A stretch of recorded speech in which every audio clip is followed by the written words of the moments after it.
everybody. My name is Frankie McDonald. You're listening to SimpCast with Chrissie Mayr. I'm Frankie McDonald. I'm Frankie McDonald, and you're watching SimpCast, starring Chrissie Mayr. And you're watching the SimpCast, starring Chrissie Mayr.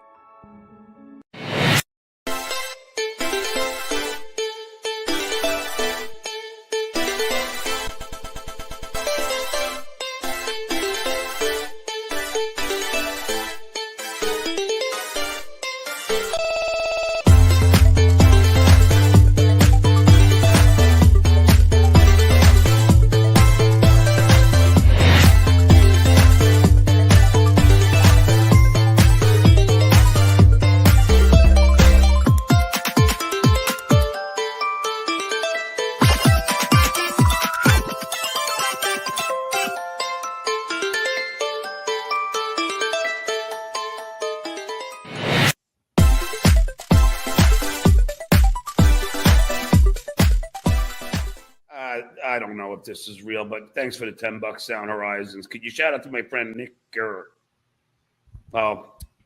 Okay. You got me. He's a huge fan of yours since the Stern days. Nicholas Gurr. Yeah. Sexism in gaming. Will Nash, $5 and no words. Perfect. Good. Exactly how a man should That's be. how Give men money. should, yes. Shut up. Take your mouth and go. Quiet. Okay. That's what you do. That's a male feminist right there. Open, take, give, shut. Mm-hmm. Mm-hmm.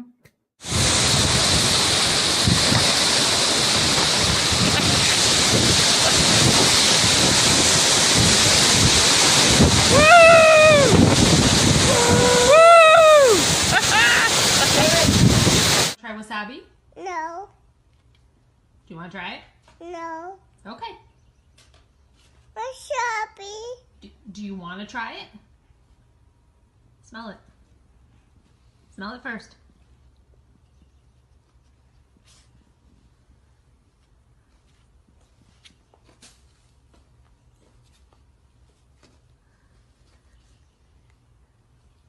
Help. We all out here in this world, and we all got to make it happen, and ain't nothing stopping me. So, like, I'm very hopeful and confident.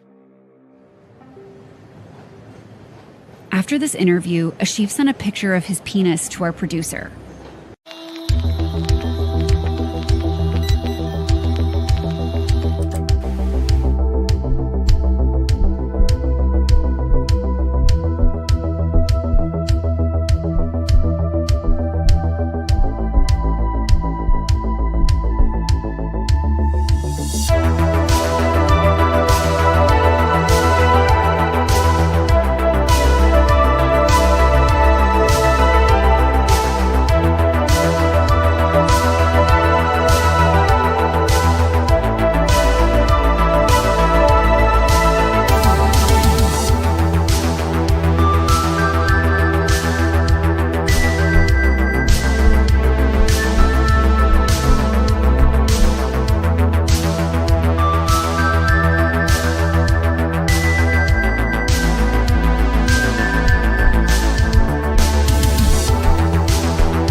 Let's go. Happy Sunday. Welcome to the SimpCast with your host, me, Chrissie Mayr.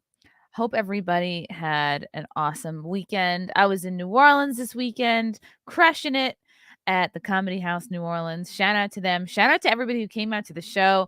Big shout out to Carl, who was watching the live stream and brought me a selfie stick. That was pretty incredible. Thank you for not killing me, because you could have. And you didn't. So thanks. I hope also everybody is safe and in one piece from the hurricane. If you're feeling stressed out about this hurricane, maybe your life is in shambles and you're stressed and you're thinking, how do I get back together? How do I put the pieces of my life back together after this hurricane? Well, Cushy Dreams is here to soothe your every worry Cushy Dreams is #1 for smokable CBD flower and Delta 8. Their stuff helps with sleep, relaxation, feeling good, and more. Also, they have new gummies. Not just any gummies, though. Gummies that light up your brain like a Christmas tree and make you feel giggly and warm and fuzzy and awesome. I'm talking about these special Delta 9 THC gummies. Yes, that's right. I said Delta 9 THC. That's the real OG THC, and it ships legally to you. Each gummy contains 10 milligrams of THC, and if you can open the bag, they come in 4 euphoric flavors like strawberry, sour watermelon, that's the other side, green apple, and tangerine. Ooh, I like the watermelon one, especially when I can open the bag. God damn it. Is this childproof? Go to cushydreams.com. That's KUSHY dreams.com. And at the checkout, use promo code CMP for 20% off your next order. Get those gummies. Or you could get CBD pre-rolls, which I really like. They're quite tidy. They come singly wrapped or in packets of 5 that you can just toss into your purse or cargo shorts or professional man pants, whatever you wear. Okay, this I can open. Super chic, super awesome. And it comes in all these different blends like relax, create, energy, peace, hustle, relax. So whatever vibe you want for the day, Cushy Dreams has your back. Go to cushydreams.com right now, KUSHY dreams.com, and use promo code CMP to get yourself relaxing. Yeah, that's right. If anybody thought that was insensitive, well, I'm sorry. I did a lot of new jokes this weekend. It feels good. There's nothing like I imagine doing a new joke that goes really well feels like giving birth. I've never given birth before, but I imagine it's probably pretty similar, but with like a little bit more blood. But guess what? If you missed me in New Orleans, you're going to have an opportunity to see me at more shows because I'm touring all around. I'll be in Bridgeport Thursday, October 20th. At the Stress Factory Comedy Club out there in Bridgeport, Connecticut. Then we got the Comedians of the Compound at the Orlando Improv on Thursday, October 27th. Check it out. It'll be myself, Anthony Cumia, Gino Bisconti, Alex Stein, Lila Hart. If you're going to be in town for the Geeks and Gamers F&T meetup, it just makes sense to come to this show. Everyone will be there. And then we're kicking off the second ever Content House 48-hour live stream right after this show. So if you can't be at the Orlando Improv in person, just tune in probably around midnight or so. We'll be kicking off that live stream at the Content House. Then I'm doing a weekend in Long Island, Friday, November 4th, Saturday, November 5th at the Brokerage Comedy Club. Then we got the Compound Media Censored TV show, Thursday, November 10th in New York City, venue to be announced the day of, because we're not trying to get canceled. Then I'll be in New Brunswick, New Jersey, Thursday, November 17th at the Stress Factory Comedy Club. Then I got a weekend in California next year, Friday, February 24th, and Saturday, February 25th. I'll be doing a weekend in San Diego at the Mic Drop Comedy Club. Come check it out. It's gonna be the first time I've been in California since the pandemic. Okay. I'm going to start bringing in some of these ladies because we got lots to talk about.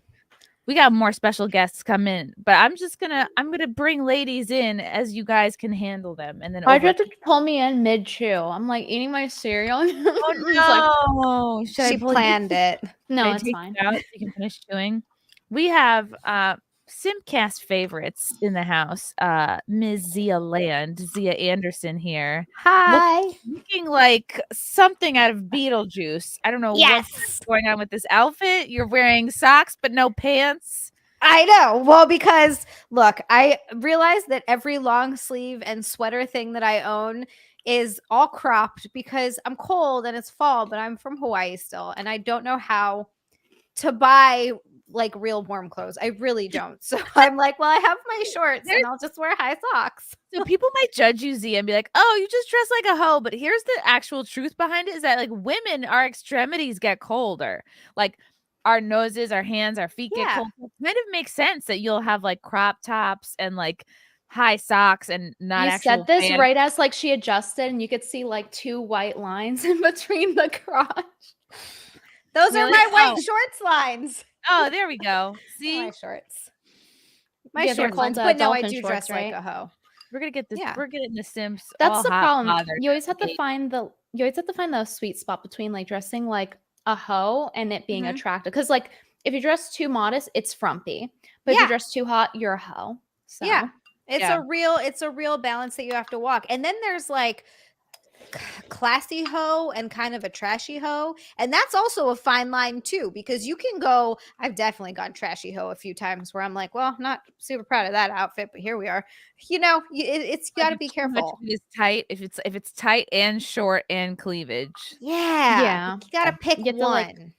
yeah, 1 to 2 depending. Yeah. Like that's the hard part.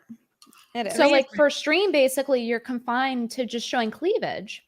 Because like nobody's gonna know unless like you have Zia set up, but like nobody's gonna know, Right. Like what I'm wearing. Like nobody knows what I'm wearing. Right? I could be wearing my underwear by I itself. love those socks. You wouldn't know. Now is my season. I'm really in my element because I can wear all my Halloween socks. Same Mhm. Because We're I don't really entering have. Scorpio season soon. Whoosh, get ready. And of I'm course, excited for it. for Scorpio season or just life. For a spooky month because like Zia, I'm the opposite of Zia. I'm like foaming at the mouth in Texas. Like, when do I get to layer? When do I get to layer? When do I get to be fashionable? When do I get to put on gloves and put on jackets with sweaters? It's cute. Do It you is do you cute. get, like cute scarves and boots too? That's like Not, sorry, not scarves, but I'm gonna figure that boots. look Yes, out. I'm big Oh on my boots. God, look like at your knee-highs. nails. Show me your nails, Oh. Vin. What's happening? Ooh, they're cute. Those are cute. Thank I you. like No them. nails. Deranged Lunatic wants to know what kind of cereal you're eating. I would tell you, but I'm not going to until they sponsor the stream. Oh, right in your Smart. face. In your face. It's the one. Quick It's the growth. one that everyone else is sponsored by. Oh, Oh, get it together, cereal brands it that I good? don't Is it- know. is it like Yeah, it's one of the Okay. only ones. I can't eat cereal typically because of corn, but theirs actually doesn't have corn in it. So I think they should sponsor the stream. that would be Yeah, you're great. right. Like every single cereal has corn. Mm-hmm. Yeah, it's big corn. It's all a big conspiracy by Big Corn. Nvidia, be honest, you tried to give Robin the tip dog more money on Saturday, didn't you? Yes, I did. Oh my God, guys. I wish I had footage of this ready to show. So there was a dog in New Orleans that was accompanied this musician that was playing in the middle of Jackson Square, which is like basically like the main tourist hub or one of the main tourist hubs of New Orleans. It's right by Cafe Du Monde where like the famous beignets are.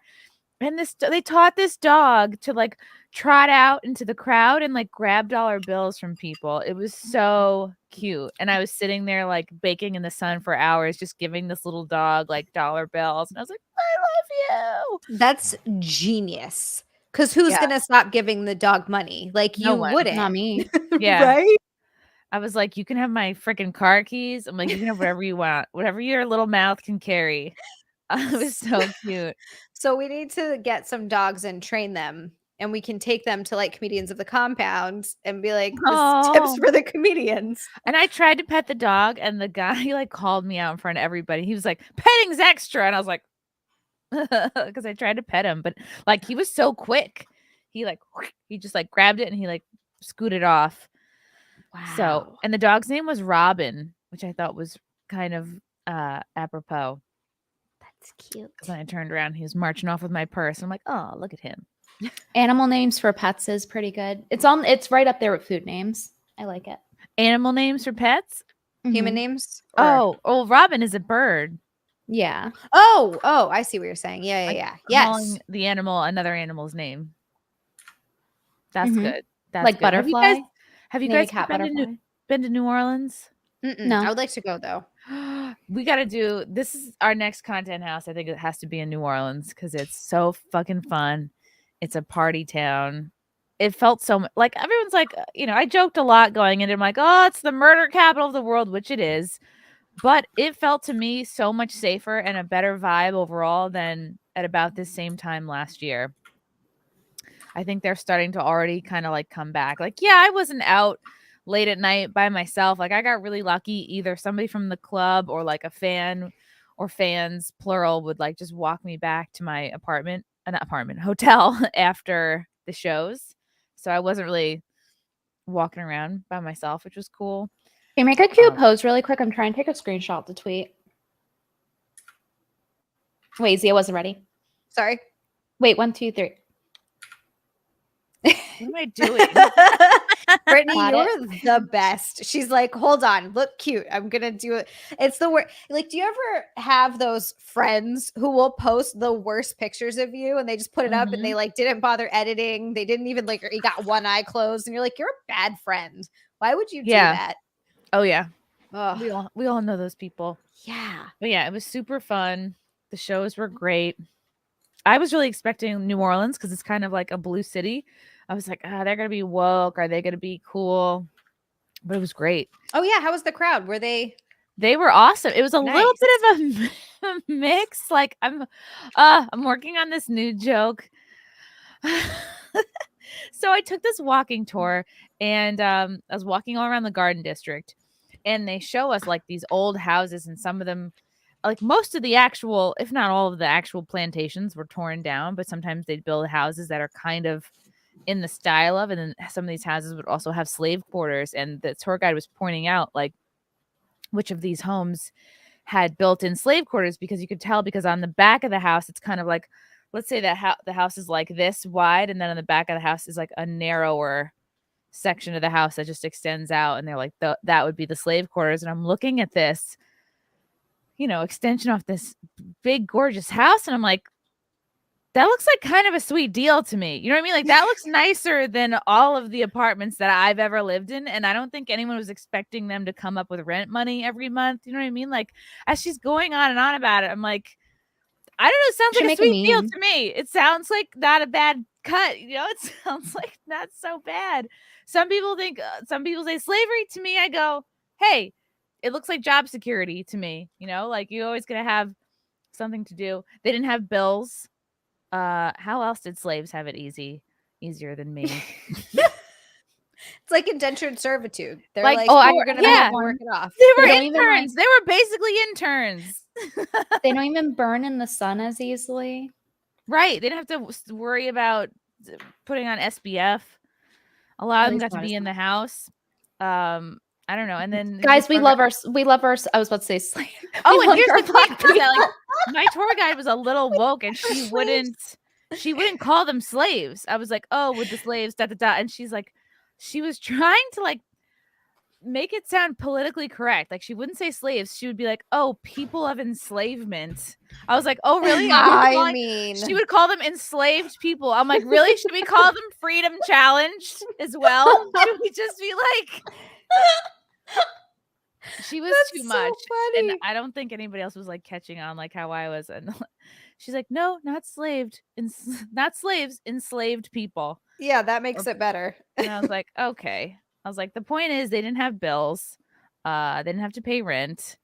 And then she's like, oh, but they would be separated from their families. I'm like, families, at least they got to have kids, like, I'm working on it. I think it's a funny okay, idea. YouTube staff. I am black. I will pull up my 23andMe at any point. It's a good bit. It's a good bit because I just compared to like so many of the jobs I've had that I have also felt like an enslaved person. Like, oh, they worked 6 days a week. It's like, yeah, I've had jobs where that is the case as well. And your boss literally calls you all weekend long, expects you to answer. I mean, that's I too have jobs in America. Struggled. Yeah. Okay, but they had to get beat sometimes, depending on which position. So, like, what's the trade-off? Okay, you get like hit sometimes. Is bad for sure. You get hit sometimes, but you get a nicer house, or you don't get beat, but you get a one-bedroom apartment. Were so nice that these people got to live in, like, nicer than anything I've lived in. And if they were rooming with people, they were probably rooming with relatives. Like, I had to live with strangers from Craigslist. I did at one point live with 5 guys, and one of them thought it would be funny to dump a bucket of ice cold water on me while I was in the shower. I was like, this is terrible. Why did I do this? Oh my God. This was a mistake. For the people who like can't tell that I'm joking about this, Just calm down. Just calm down, Missy. She literally just prefaced it with, "Hey, I'm working on a new bit for my Yeah. comedy set," and people are like, literally. Oh my god. Literally a But- black person on the panel is not good enough. Yeah. Everyone calm down. They did not have to pay rent though. So just saying. That's what I always said about New Yorkers. Like, what's the difference between rats and the people? The rats get rent for free. Yeah. A lot of free food too. Lots of free pizza. Yeah, New Orleans was super cool. The weather was perfect. It was like 60s and 70s and like no humidity. Nice. It was really really cool. What were the And people like? Just a mix, like people from all over. Like on my somebody recognized me on the plane ride back. He was like, "You were on my walking tour." I'm like, "Don't say that so loud. Like I don't want people knowing that I like am doing walking tours." Like I'm like, ugh. Oh, I thought you were gonna say, "I don't want people knowing I'm making slave jokes on the internet." Oh no, that's fine. She's like, "That's fine. I just don't want them to know I do walking tours." You just reminded me of something. I actually got recognized the other day when I was at the mall, and it was this pretty, because all May fans are pretty when they're women. And yeah, throwing shade at the guys. Anyway, no, I'm joking. But yeah, she was pretty, and I was at the mall, and she was like, I went to register, and I guess she had been eyeballing me as I walked through the store. When I got to register, she was like, "Are you Brittany Venti?" Like whispered it. Did you scream? Like it's a secret. Yeah, like in case somebody else knows or catches on, like that's the girl who says the N-word on the internet. You know, she had to make sure, keep me safe. I appreciate her. So what'd you say to her? Oh, I was like, yeah, she was like, "Oh, I knew it." And then that was it. Oh, and I told her I liked her cool. hair because she's pretty. That's awesome. It's great to have pretty fans. SimpCast has pretty female fans too. Yes, for It sure. does. I've seen them. I know. Oh yeah, for sure.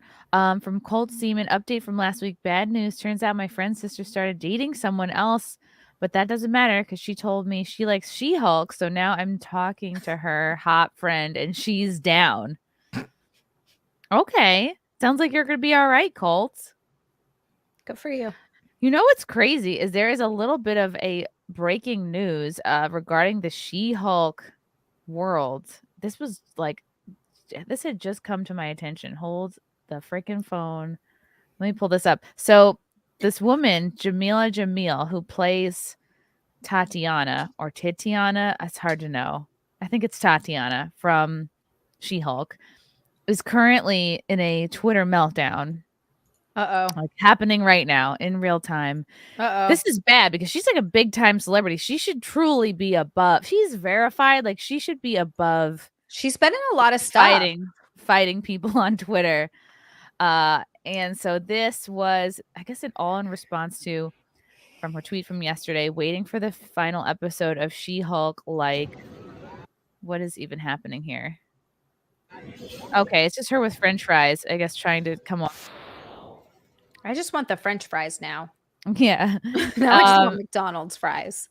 And then so she's responding. Mr. Sandman said, "All that buildup of 20-minute episodes for nothing to happen. You won't be seeing a second season." She responds to him. This is Mr. Sandman. This is Alien Boy TV with 104 followers. Oh my God, she saw that? I don't even see. It's so funny. People comment mean shit on Twitter all the time because it's Twitter. I never even see it most of the time. Who looks through every single one of their? I know. I always like thought that the verified people are uplifted into like a bougier version of Twitter where they don't see us, dirty underlings. But that is not the case. So Alien Boy TV really got under Jamil's skin. She responded, "Dude, who cares? I got to live my dream." She's triggered, which means she might know that there's no second season, or they told her, or like she just has a feeling. Dude, who cares? I got to live my dream and be in a Marvel project and go to events where I got to meet all my favorite Marvel stars and talk to them about their movies. And I got paid. My cup is full. But how is your life going? Oh, wow. My God. And I mean, honestly, for as many followers as she has, 1 million. She's at 1 million followers. She's only got 548 likes on this. I've seen you get way more. She's trying to school Mr. Sandman, Alien Boy, and like just people are not on board. responds, and yet Nice. the show you got to star in will forever be remembered as not only the worst thing Marvel Studios has ever made, but one of the worst shows ever made, period. And you'll be remembered as the actress who hurt her asshole on set. What happened to her asshole? Oh yeah, I heard about that. I've just been ignoring She-Hulk because I just like it looked awful. Miss Marvel, I skipped. She-Hulk, I skipped. I'm having a hard time continuing to watch everything, and I always used to.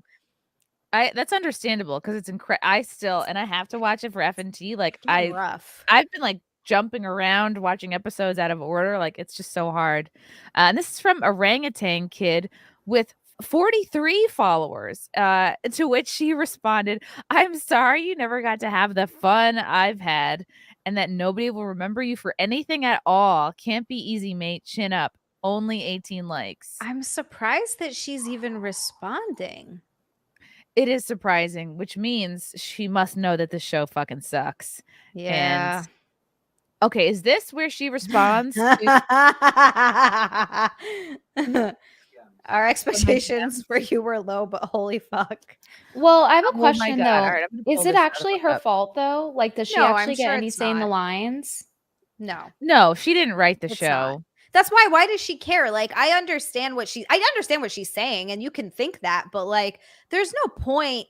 I've never argued with anyone on Twitter because who cares? Like that, like literally, if you think who cares, then why would you say anything? There's no point in bringing it up because you're just calling more attention to it. You know who did bring it up? Our own Jeremy. Oh, she responded to him? He didn't go over. She-Hulk actress said so this is in response to the dude who cares I got to live my dream.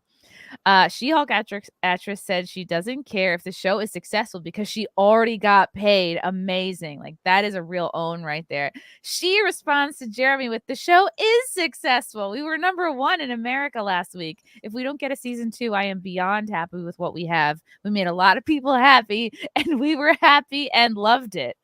Oof. She got a lot of likes on that one. Oh my God. He hit back with, "If the show is a success, as you say, there will be a season 2 and none of these so-called haters will matter," which begs the question as to why you continue to focus on negativity when you claim there is so much positivity. Oh, that's a good point. Wow. Because the haters are louder than the positive people.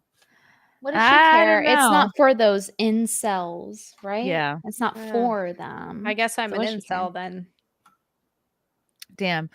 Okay. Oh, Below Inhumans. That movie was, I mean, that show was hot garbage. Oh no. Oh no. Inhumans was like bad. I've never heard of it. Really? Oh yeah, well, for good reason. Inhumans was awful. Oof. Oh, that's great. So this is like everyone involved with this is out of touch.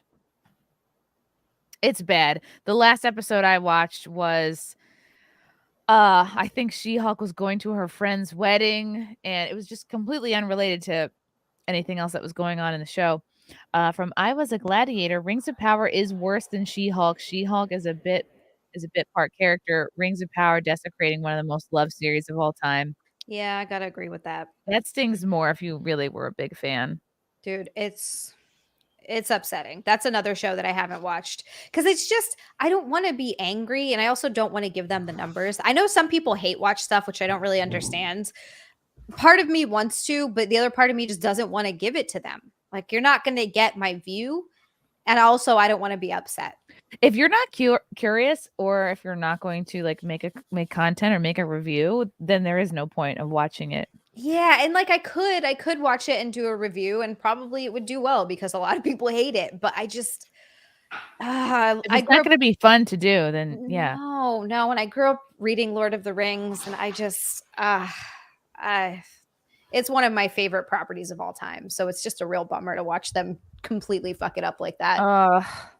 When did you get into it? When I was like 8, I read The Hobbit for the first time. And then I read the Lord of the Rings trilogy, and then the movies came out. Legolas was my first crush that I can really remember having. And I always specified not Orlando Bloom. How do you spell that? Legoland? Like Legoland, but with an A-S. Legolas. Oh, Legolas the Hobbit. It comes up right away. He's an elf.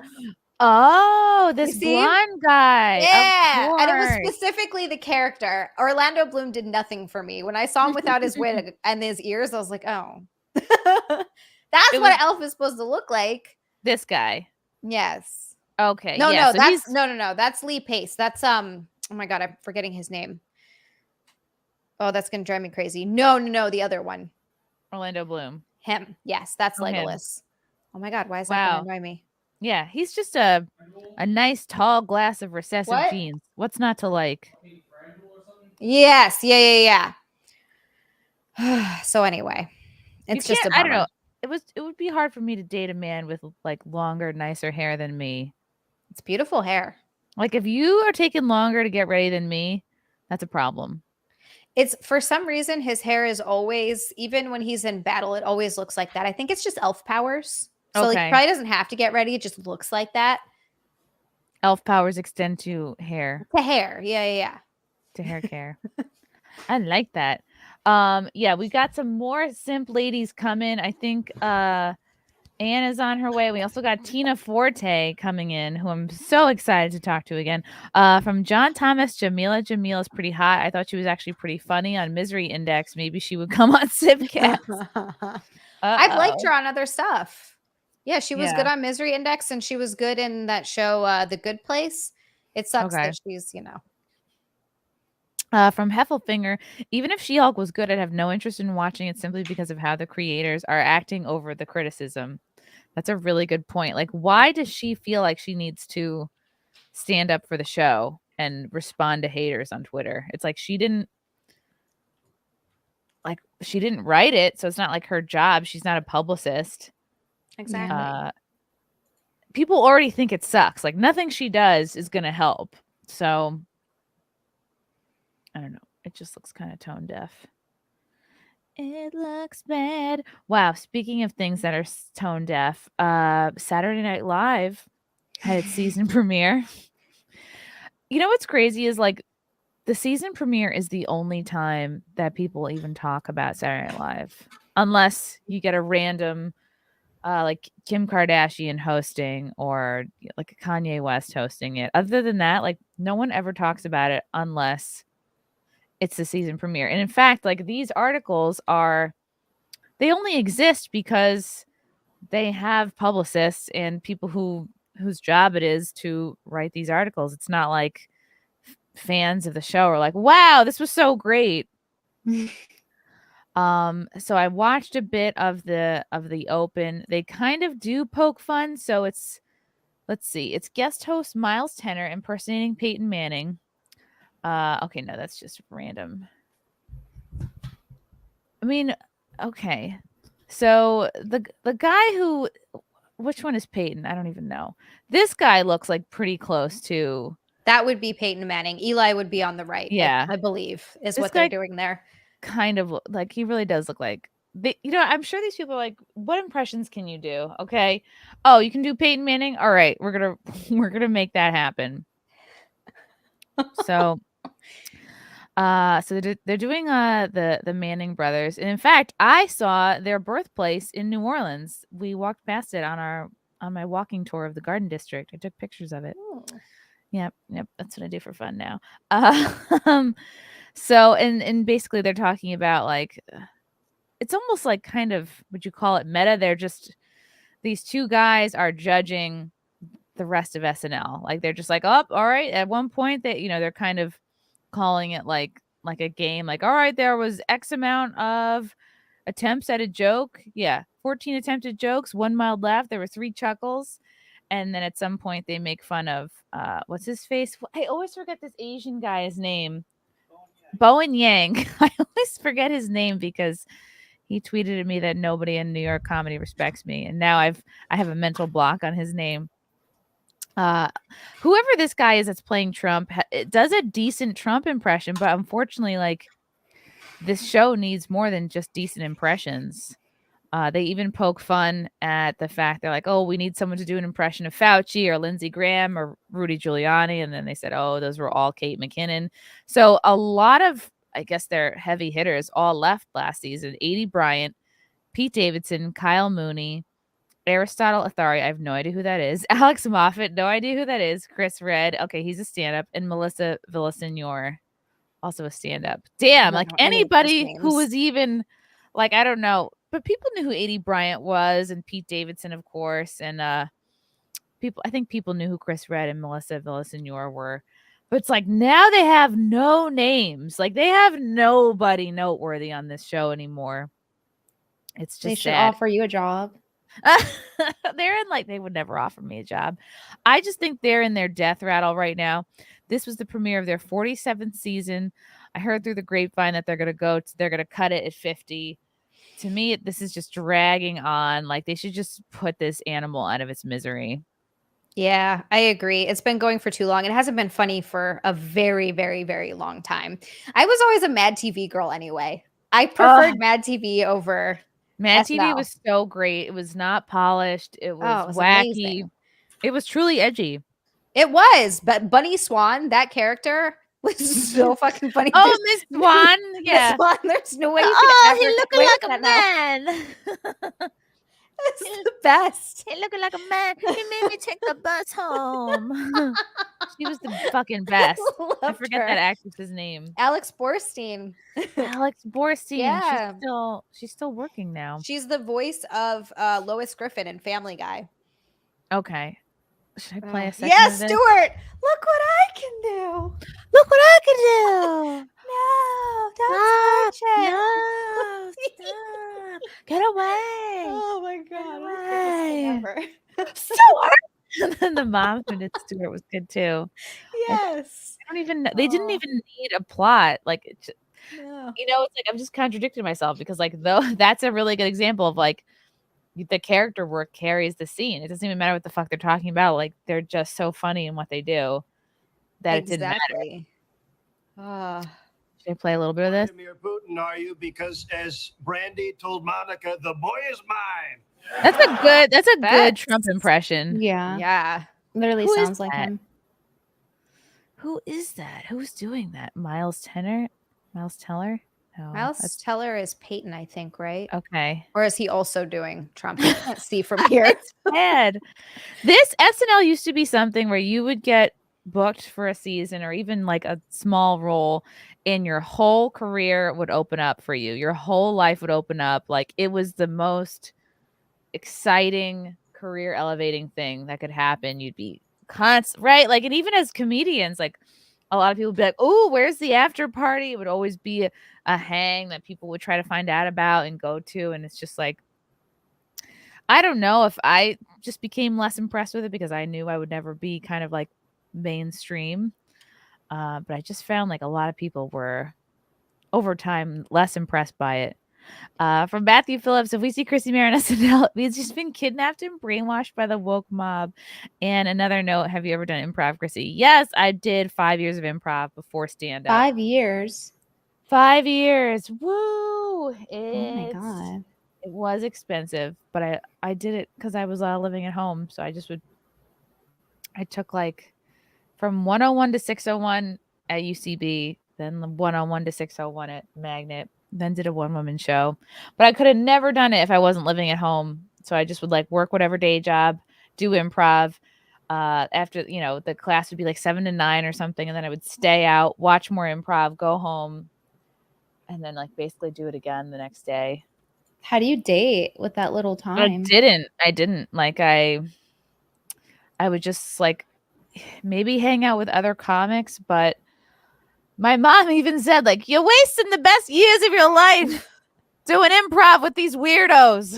It wasn't wrong. Everybody in my improv group was like fucking, it was like either, I remember this, it was this guy, Banu. He was like 5 feet tall and he was like an Indian marathon runner. And then there was like a whole mix of people who were there who were like middle-aged, overweight. They're trying to like either get back out there or like work on their public speaking for their job. It's nobody you want to date. And it's like if it's not random weirdos trying to date, and if it's not people trying to work on public speaking, it's like borderline pretty gay like theater kids that and then there's people who really want to be famous or they're stand-ups. Like it's basically that those three types of people, and it takes up so much of your time. Plus, if you're also working like a full-time job.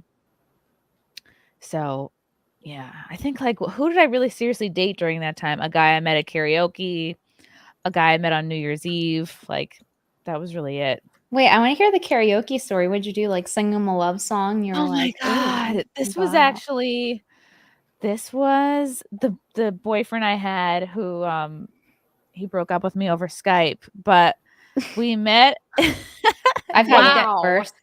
You know what? Karma worked it out because he ended up getting hit by a bus several years later. He was driving his bike around DC and he's fine. He lived. But I feel But like what kind of bus was it? Was it a short bus? Because that would make it funnier. I feel like the Lord Imagine having to tell that to people. I got hit by a it short was a bus. full-on commuter bus. It was like a full-on full-size bus. And how did we meet? So this was a karaoke spot that actually Jimmy Fallon used to hang out at, and it was near, I think, like Gotham City Improv or wherever I was hanging out at. And we just like popped in. I popped in with my improv people, and like he was there with his friends, and he's like really into karaoke. Like it's most of his personality. And he's the type of person who loves the spotlight, like has a regular job, but like fucking loves attention and like knows he's okay at karaoke. So like he does karaoke to get like, you know, all of his attention, I guess, for the week. So like very performative, all about him. Those should have been red flags, but they weren't at the time. And he just was like, he would sing like Radiohead and like really feel it. And I thought, did I think he was in a band at first? I think I thought he was in a band. He thought I was a waitress. 2.5 years later, he broke up with me over Skype. And it's not even during the pandemic. What a freaking loser. No. When did we meet? We met February of like 20. No, did we break up in 2018? No, shit. Now I don't remember.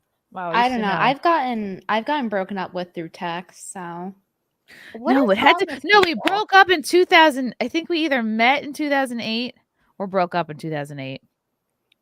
I don't know.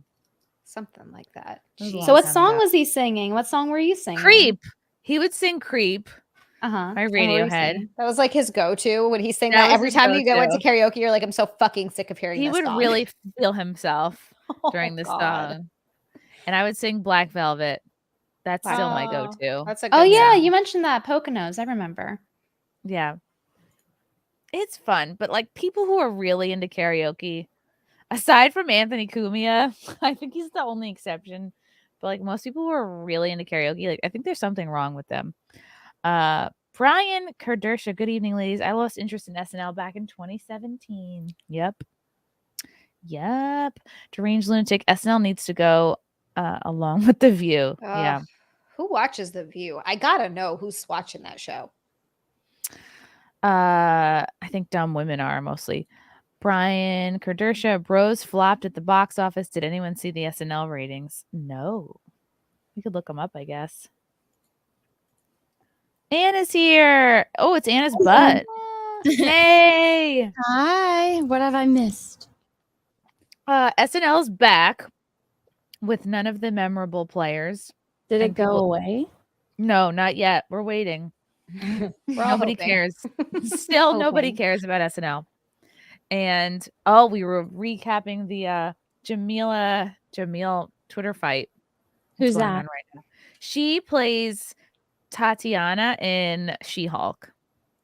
So she's fighting with people? She's fighting with like just fans and Twitter people right now. How have I not seen this? Let me go find her. Because it like just happened. Yeah, she replied to Jeremy. Funny. And just a couple of random fans. So I don't know. I think it makes her look bad. Like somebody with 1 million followers, you're just. It's like, who are you trying to? Okay, I know who this is. Yeah. She's an idiot, though.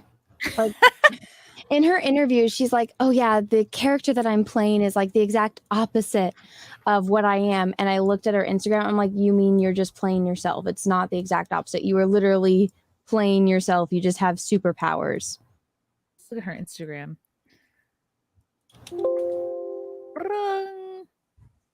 Yeah. Jameela. How do you even spell this? Jam. There it I have is. no idea. Okay. I mean, she does play a redhead. All right, I have to look past that. Yes. Where did she respond to people? I have to be on Twitter. Let me bring it up. I'm gonna bring it up on the screen. Apologies if I'm so out of it today. I think because I just got off the plane.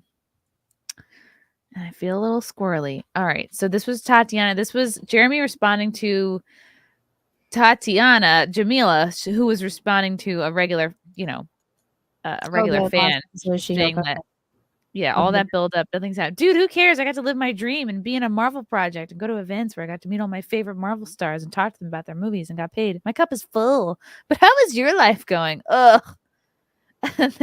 Jeremy writes, female lawyers written by men, female lawyers written by women.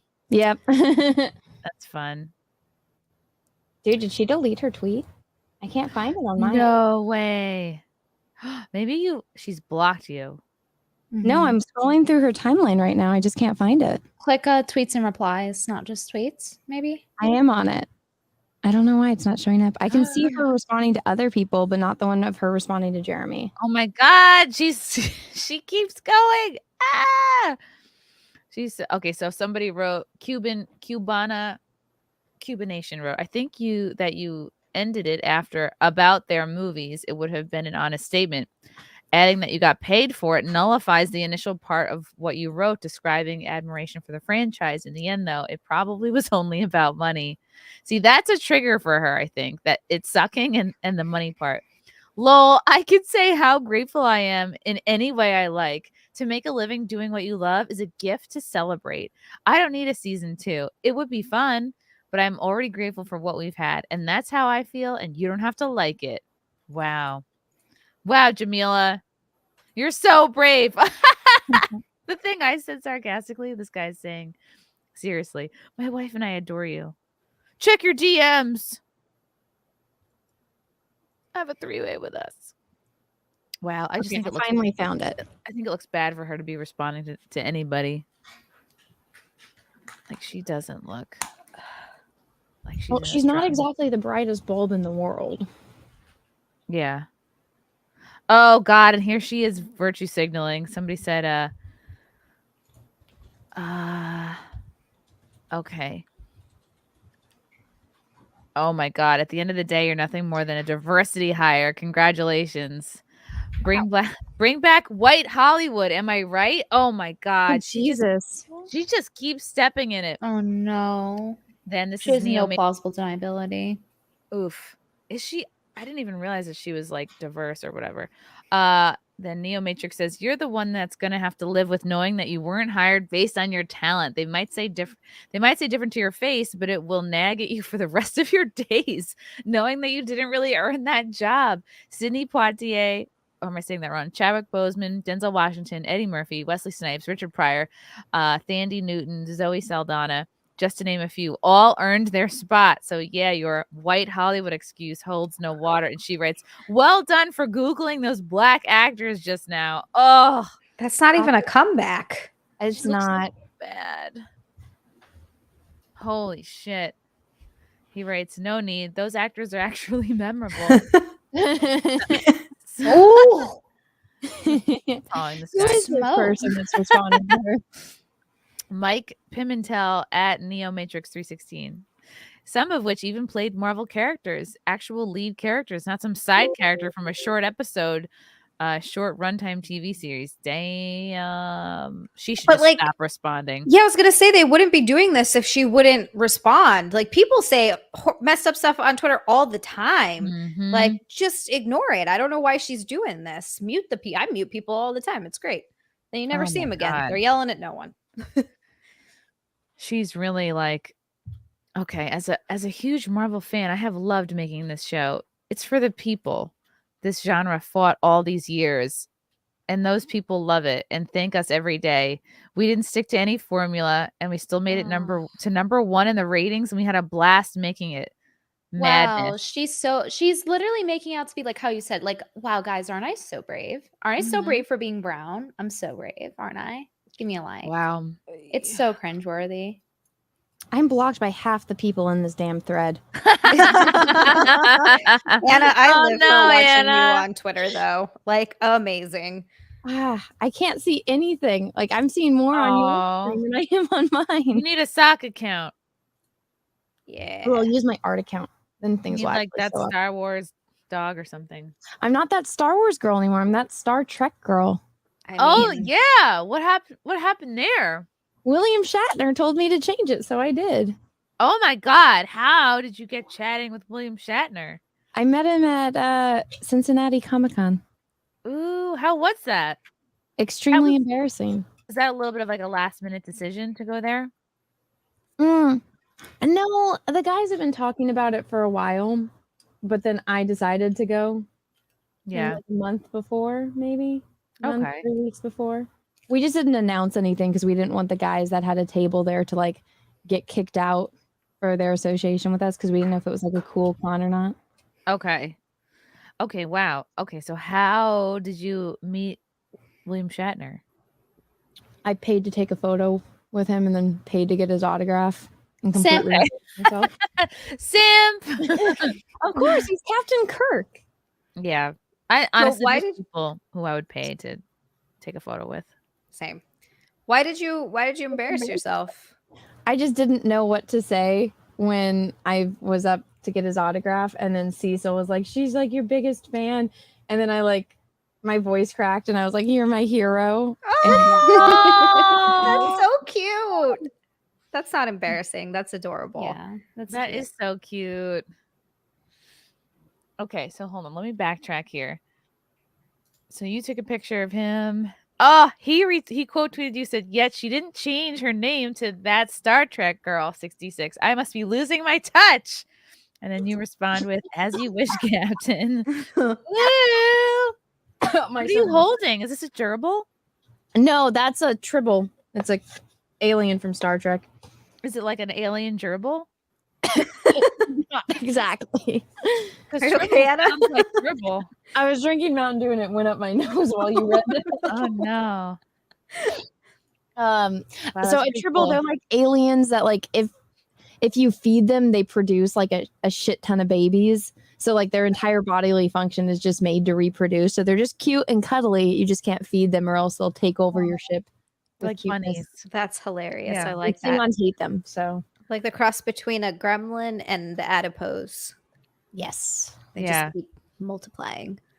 And then I like that I can't find it, but you did a side by side of William Shatner's face when he was meeting you versus his face when he was meeting Cecil. Oh my god, that's my favorite That photo. was good. That one was on Instagram here. I'll send it in the SimpCast chat. But yeah, me and Cecil went and took pictures with him, and I had to retake mine because I blinked and I just like looked at him like, "I'm so sorry," and he's like, "I'm not." But I was like, "Ah!" And then we looked at the photos at the end, and he was not very happy to see Cecil. I posted it in the private chat. Oh my god. Okay, here it is. It sounds way better than your experience with that other guy. I don't remember who he is. Cute. Yeah. Yes. Yeah. That's having a stroke with Cecil. That's awesome. He looks like he's in Genuine. pain. This is genuine happiness. Like, look at his eyes. I know. And then I completely embarrassed myself and made him make an even worse face than the one when he met Cecil. I think he got kind of creeped out when I said that he was my hero, but Anna, you should paint his eye for your eye project. maybe It's a little squinty and closed looking, but could you? those still do pictures it? aren't like high def enough. Okay. Yeah, he looks blurrier with Cecil. Well, these are photos from our camera phone, so So you have a way better photos. camera. The con wasn't really that good, but the shopping there was good. Oh, what'd you get? I know what you got. Dun dun dun. A simp juice container. Do you know how to open it? It did take a while. See? Okay, so this is what I thought. I was like, Anna, how do you open this? Because I had been trying before the Jack show to try to use it on stream. So I was like going like this, and I'm going like this. Chat, how do you guys think it opens? Like, because I thought it opens like this or this. No, it opens. It took me a while. Like this. You twist. you It have to doesn't look through. twistable. It's square. Yeah, because it's a carton. Yeah. I thought it was like a type of deal. I thought it was funny. This is so cute. It's really Thank you pretty. so much. I did Yeah, read I on love one it. of the papers you. that you're not supposed to put carbonated beverages in here. There was a Really? paper. Yeah, but What else did it say? I'm gonna Mine still didn't do come it. with a paper. It said like no dishwasher, hand wash only, nothing hot and nothing carbonated. But like I think the carbonated thing only matters if you shut the top because they don't want it to explode. Yeah. So Yeah, because what is carbonation going to do to plastic? We put it in plastic everything. I yeah. know. That's dumb. That's a dumb rule. Yeah, that's stupid. So anyway, this is the greatest thing ever. Yeah. I'm By glad the you- way, Chrissy, I need a new SimpCast shirt. Mine has like a stain on it, like a black stain on it. What happened? It was like that. I think it like either rubbed off on your bag or my bag. It has a Oh, stain on it. I want no. another one. I want to wear it on SimpCast or like when we Okay. do an IRL event. It's a really cute shirt. You guys are missing out. It's very bimbo. Okay. Very I'll have to send you cute guys bimbo shirts. shirt. Yeah. All right. So tell me later, like what color you want. From Dan Halen, Amber Heard is a big Captain Kirk fan. She even shat in her bed. That's good. That's So genuinely it's worth funny. £5. That's really funny. From Russell Hall, book Captain Kirk for next week's Jack show, Anna. You may have to do things to TNG's Gates McFadden, but it will be definitely worth it. Will definitely be worth it. From Cesario, is Anna going to show SimpCast the quiet cosplay? I think they've all seen it already. What is? I haven't. Me Okay, neither. let me pull it up. Let me see if I can find it. So I obviously the cosplay calendar. Well, my photographer is sick. He has like the worst immune system ever on the face of the planet. So I'm waiting for like 3 photos to come in. But so this, did you guys ever play Metal Gear? I've No, I want watched to, I've though. watched playthroughs of it, but I've never played it.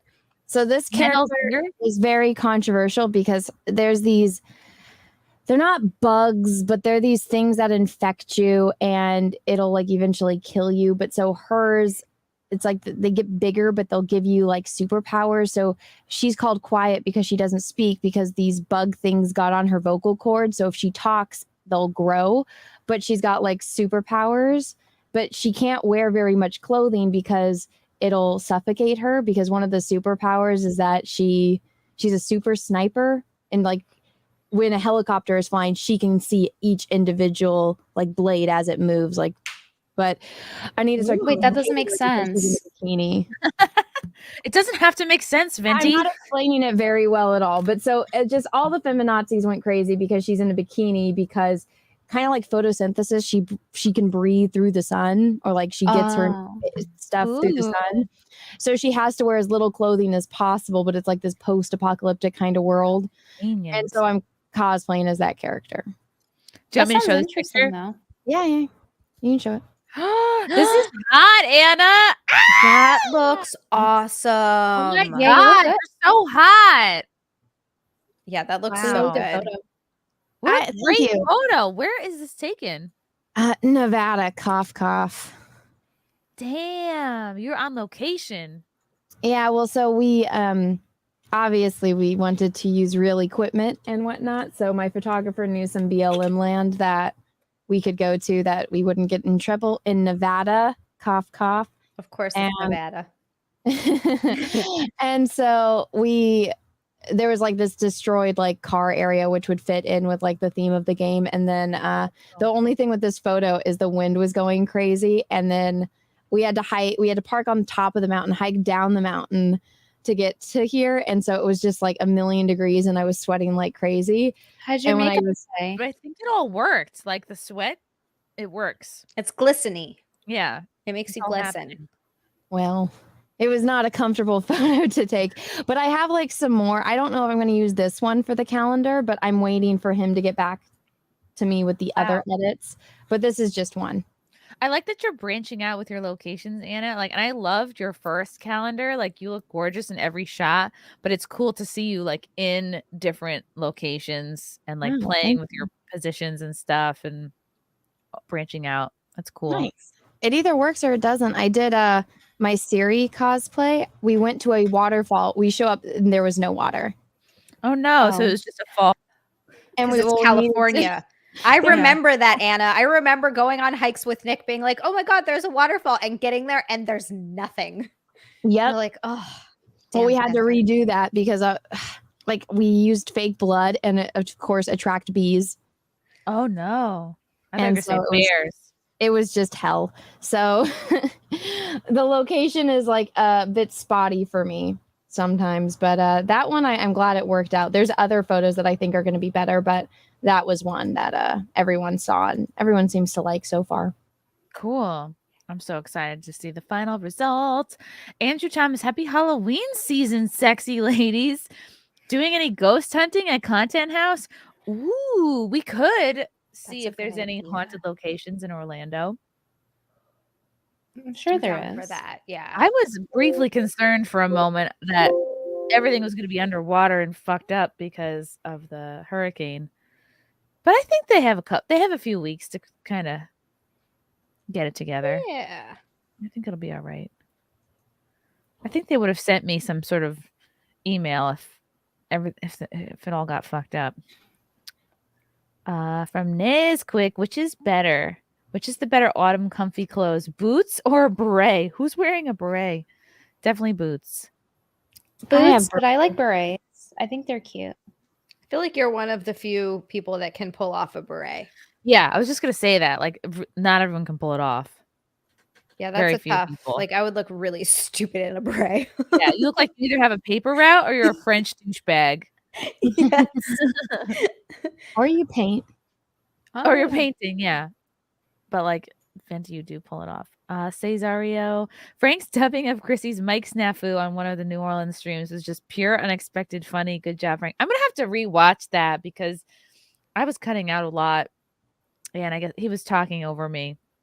People seem to like it. That's good. Yep. Met Valiant Renegade. I don't know if he's in the chat tonight, but I met him at the show. I met him and his beautiful wife, and they were big fans of Frank. I was like, why don't you marry him? NVIDIA, check your Insta. I DM'd you links to you and Robin. You did?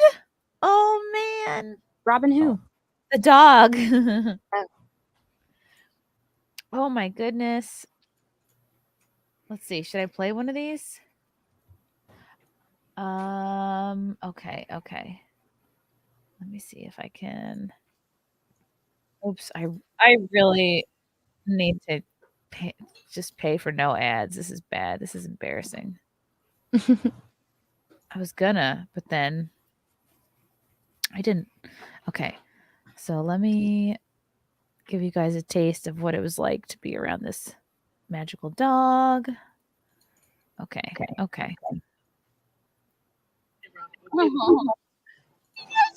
Oh, you just know where to go. Just hold it down. You know it's for her. Oh, otherwise she thinks she's good. Dog. She'll still do it. That's just another command. Come on, good girl. Robin, get the money. Where to go. Get the money, girl. Get the money. Oh, he doesn't know where to You go. can't be chasing tail. That's my job. Good girl. Oh my God. Look at that dog, girl. That dog ain't even got no job. Robin, bring the money. Quit playing. Now you can go say hi. I sat here baking in the sun for at least 2 hours watching He this. got no job. He wish he was at home licking himself right now. Oh wait, he might have a commercial or two. I might have seen him on a commercial. I should have just given him like a 20 or something. This is Robin. She's This is the in best charge of collections and $3 I've ever security. That lazy Poor ass dog Robin. ain't got no job to get him. Can you fast forward Wish it? he was at home licking himself. Uh-oh. Dog, girl. That dog ain't even got no job. Robin, bring the money. Quit playing. Did I cut out? Let's see. Such a good baby. Yes. Oh, baby. Oh, Oh my god. oh. All these girls are freaking out. Oh my god, it's the best. That's so cute. At one point, there was a couple that started to slow dance, like to my right here, and I didn't realize that was going on. There were some women to my right that were going, "Oh, that's so sweet." I'm like, "Yeah, the dog, right?" They're like, "No, we're talking about the couple." Yeah, it was this couple right here. They were dancing. She is fast. I couldn't pet her. She's like, whoop. She's very goal oriented. She wants to get that money. Look at her. Oh, she can do multiple at a time. She's so good. This dog was like, "I need water." Poor baby. The dog's really doing all the work for this guy. Yeah. Like he could be doing nothing there.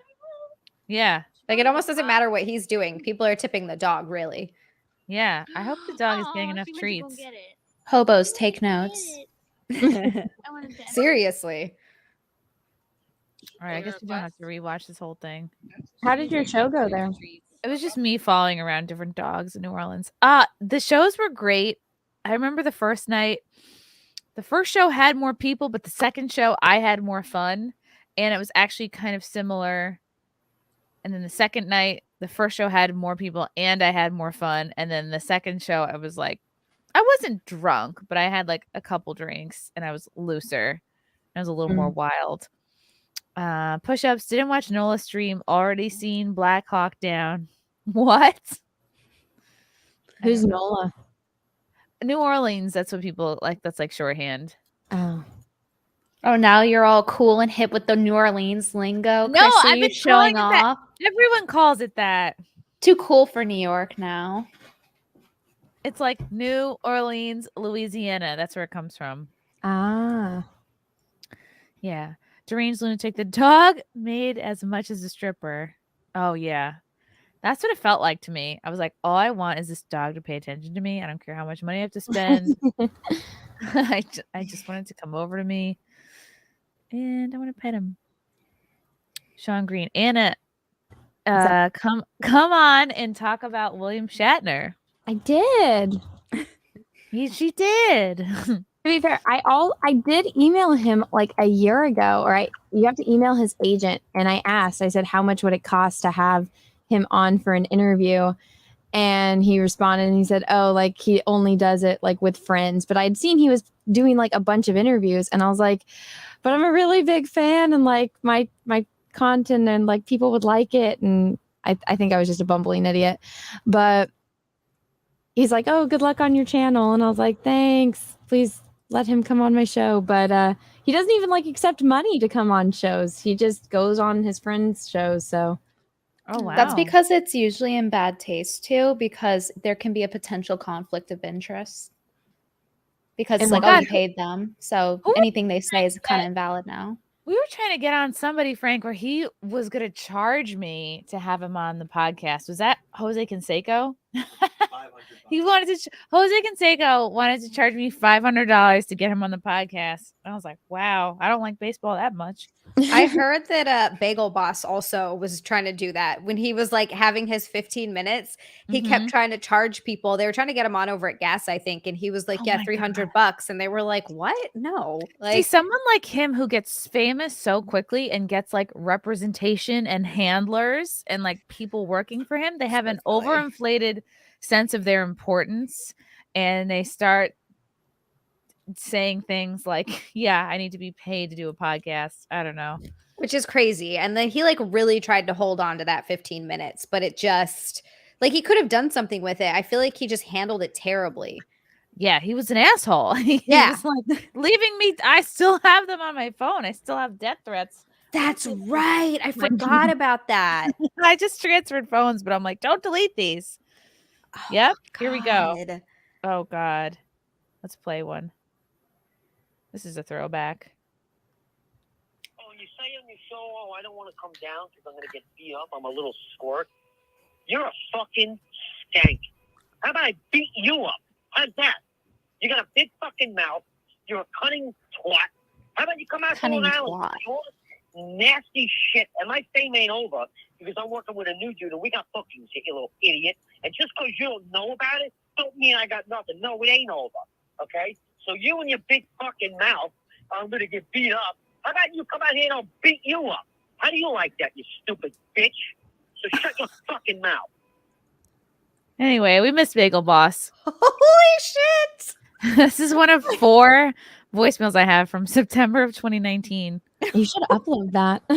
Yeah, right? That's funny. Isn't that funny? I have saved on here Bagel Boss voicemails, like my mom before she died voicemails.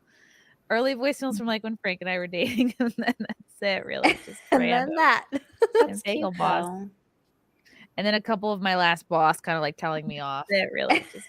Lila came Hi, at Lila. the perfect time. Hello, Lila, what would you do if Bagel Boss, he's really short, by the way, Lila, he's like 5'1". Okay, so like you could definitely take him off if you wanted to, but like imagine he calls your phone, he's like, Lila, you stupid bitch, you cunning twat. What would you do?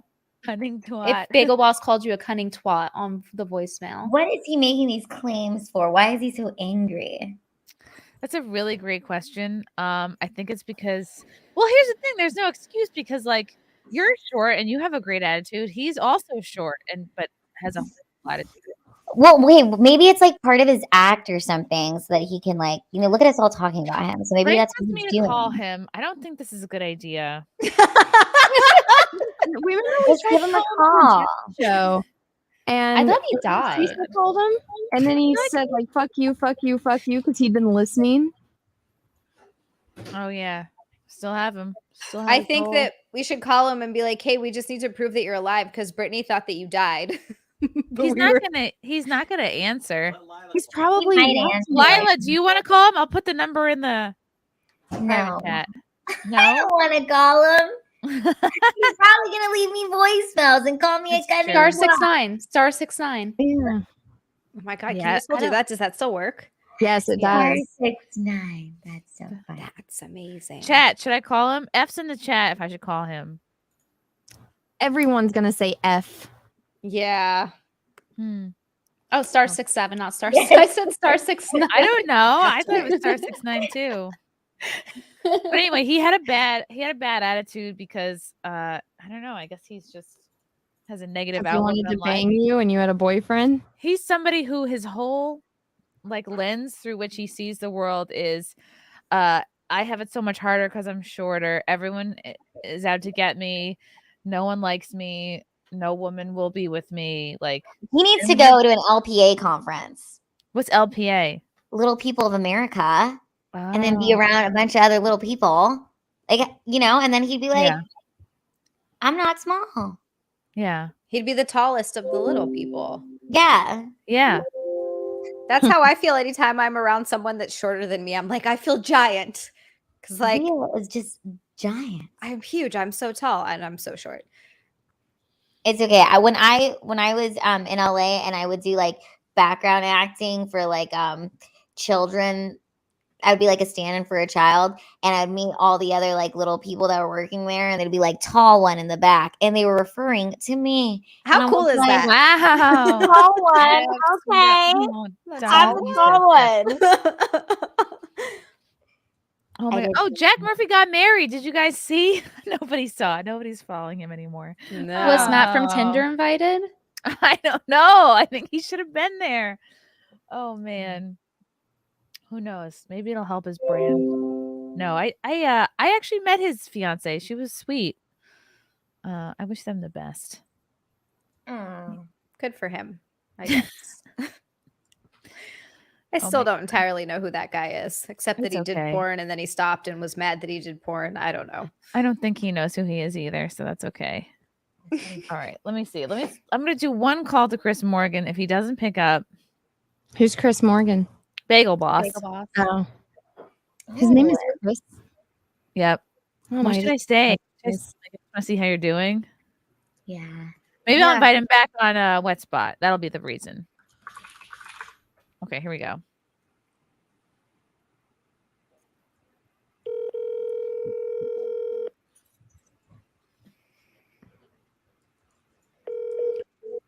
Well, I already feel bad. don't. He is trash. Those messages were insane.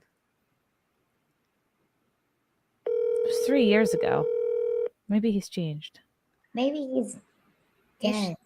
You should start with, "Hi, this is cunning twat." Twat, cunning twat. Stupid bitch. I'm on Long Island. It's actually Waiting for Mrs. you. Cunning Twat now. Okay, he didn't pick up. Didn't have a he voice still has now. your number saved? He did have a voice. Probably. There was a brief time where he was like trying to like get with me. So he really was just pissed off that you wouldn't date him. I You're like, think I'm with so. someone, idiot. He had stuttering John syndrome. Oh, God. Yeah. We dabbled and stuff. He did. He dabbled in entertainment, I guess. Code E, the Naked Space Hero. Cecil will call him for you. Yeah, Cecil. I'll give Cecil his number. No, you shouldn't do that. It's doxing. It is? Yeah. But I don't know, people that work with each other give each other their numbers. It's not like she's posting it publicly. Plus, you already gave Cecil the number on the Jack show because Cecil called him, remember? Yeah. Yeah. I don't think he saved it, though. Okay. From Dan Halen, how Africa is these days with all the malnutrition and disease. That seems like a much better deal than today. I know which I'd prefer. Okay. Than obese people in America. yeah. From Henry Back to Play. Happy Sunday. Have you watched or plan to watch Blonde on Netflix? Never heard of it. Don't start me on this. Okay, so It's Nina not put me movie. on this, okay? So she was like, Nina had made a tweet about Blonde because she, the main character for our name, Anna de Armas, she had been in other adult films, and she was acting like in the interview for Blonde, like, I did so many things I would never do for Blonde. It was for Marilyn, trying to be like heroic about. Oh, having this used is the film. Marilyn And she's Monroe film. Okay. Yeah, and she was like, people are gonna. She's insinuating like people are gonna jerk off to it. I don't want to even see what they're my photos. And meanwhile, Nina's like, didn't you have like a raunchy sex scene in this other movie? And I was like, oh, word. So then, unironically, for scientific reasons, I went and I did a deep dive. I started Google searching in fucking Spanish, and I've actually found one of the original films she was in that actually made her blow up. And it was like, I would say softcore porn is like too light of a word. It literally looks like porn. Like she is getting rammed in the thing. He's like aggressively sucking her tit. Like the whole shebang. It looks like full on porn. I linked it to Nina, like, oh shoot, I found it. Because we were saying like, oh, weren't there rumors of this and that? So I actually went and I had to search in Spanish to find this. I had to Google Translate and search. But she's a liar. She's like, I never did anything like this before. They're gonna jerk off to my nudes. Ugh. Like they're jerking she off did to you entire anyway, porn, first of all. Like, whether you do that or not, they're gonna jerk off to you. So yeah, keep that in mind.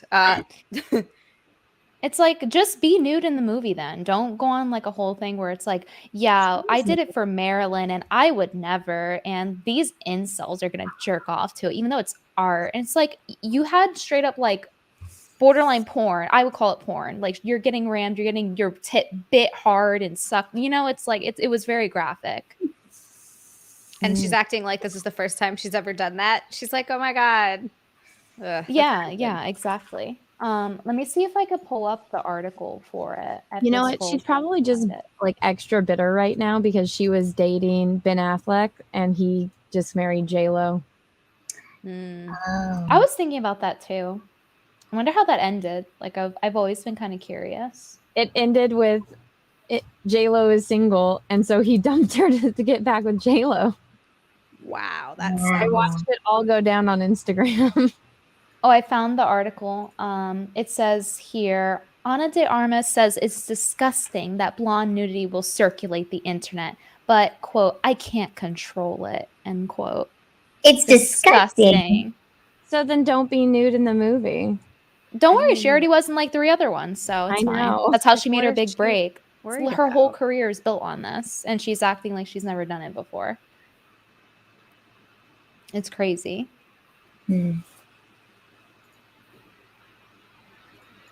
What do you mean, chat? I was turned on. This is literally you think I'm turned on by having to search in Spanish? Do you know how annoying that was to find the receipts for this? Imagine having to explain your browser history. Like, no, actually, like it was You to didn't do prove the incognito mode? receipts. I don't think I did. I don't really use incognito mode unless I'm Googling like, am I autistic and ADHD or something like that? Then I incognito mode it. Why do you incognito mode that? I don't know, because like what if you go and start dating someone and then they like look at your history and they think you're retarded when they look at your search results? That's hilarious. You're like, just don't look at my search results. I don't care if you see what like weird Spanish porn I was looking at. Just please don't think I'm retarded. Yeah, because I'm not trying to hide it. Genuinely, I was just trying to see if like she was bullshitting about this article. But, like, I don't want them to see like, what does a spider jerking me off and then crawling in my mouth after me waking up spitting it out means. Like, I don't want them to see that. That's embarrassing. What? Like, you guys never Google your dreams? No, I don't want to know. I legitimately had a dream. I think it was last night that I was having a threesome and I couldn't make the other girl come. And I was so like disappointed in myself. I don't want to know what that means. I'm not even going to think about it. Or like the dreams. You ever have those dreams where you're in a fight, but no matter how hard you're trying to punch, like it just comes like you're hitting them. You're trying to hit them. You're so angry. Yeah, but it just like, those are the most annoying dreams. I hate And the Google those. result for that, like when you search that, it'll be like, it means you never accomplished anything in life. Right? I'm like, cool, thanks. Let's just make my insomnia worse. That's great. Oh, you have insomnia? Oh, it's been so bad. I think it's a lot of it is stress. It's been a little better the past couple of nights, but we're like in the process of getting a house and it's the worst experience I've ever been through in my whole life. What kind of terrible. insomnia? Is it the kind where you can't get to sleep or you can't stay asleep? I can't stay asleep. I'll fall asleep fine. And then like 2 or 3 hours later, I wake up and I can't go back to sleep. Like I have a recommendation. Oh, Try cherry tart. It's literally just cherry in a concentration in a supplement form. You could just drink the juice too if you prefer that. But it's called cherry tart. I started taking it and it does work and it feels very natural when you fall asleep. Thank you. Are you taking melatonin or anything like that either? I've tried that and it's fine for falling asleep, but it doesn't help me stay asleep. Like I'll fall asleep okay. Eating, Lila? What is this picture perfect Instagram shit That you're looks eating? Beautiful. Right? Oh my God. What the hell? Is that a caprese salad? Yes. Eric just made it. My band husband just made Yes, it. I wanted to talk to you about your band husband. So what the hell happened to Eric? He got booted off Twitter? Yeah, he's super booted because we just got American History of Voter Fraud on band video so he tweeted about that and Twitter was like, nope, you got to go. Yeah, does And Eric want to jump on and join? he's working on his documentary in the garage. He just made me this. Oh, okay. But yeah, so he doesn't have a Twitter anymore. Isn't that crazy that Twitter could just be like, just for tweeting about it? Yeah. I think they did that on purpose. Like the timing was too on point. It was like very premeditated. They're like, oh, it's fine. And then as soon as it pops off, it's like, actually, we're not going to allow that. As soon as it gets on Alex Jones' website, actually, no. Yeah, because you guys have been tweeting about it for months consistently for a while. Yeah. I've retweeted, I've signal boosted, like a bunch of my followers saw it. You know, for a fact, like I have a lot of people that are very anal and they'll like zoom in on everything, report everything, like, and it never got flagged. Now suddenly it gets flagged. Right. Very strange. And it's crazy to me because it was flagged for election integrity misinformation. That's what he's banned for. And they didn't even give like an email where you could, as soon as he like refuted it, it was just like, oh, you're completely banned. No more. You can't message back. It's done. So Yeah, I saw you post that. They were wild. like, nothing. We won't even look at your stuff, which is insane to me. And it's happening to more and more people. And it's just like, it's awful. So anyways, watch your documentaries. You can still go to LilaHart.com/documentary. Everything's up there. YouTube didn't take it down. And now it's forever protected because it's on Alex Jones's website. So we're all good. But do they have like a comment section for yours on Alex's website? Yes, there is a comment section. Oh, Leave comments. good to know. Leave comments. And we also released a 2 hours of Dick Gregory, which is a documentary about Dick Gregory. And Is it really it's called narrated- 2 hours of Dick? Yeah, it's 2 hours of Dick. Sounds I'll watch great. it. So definitely watch that. That's has been released on my YouTube channel, and it's also on Bands. Okay, wow. Awesome. All right. Let's see.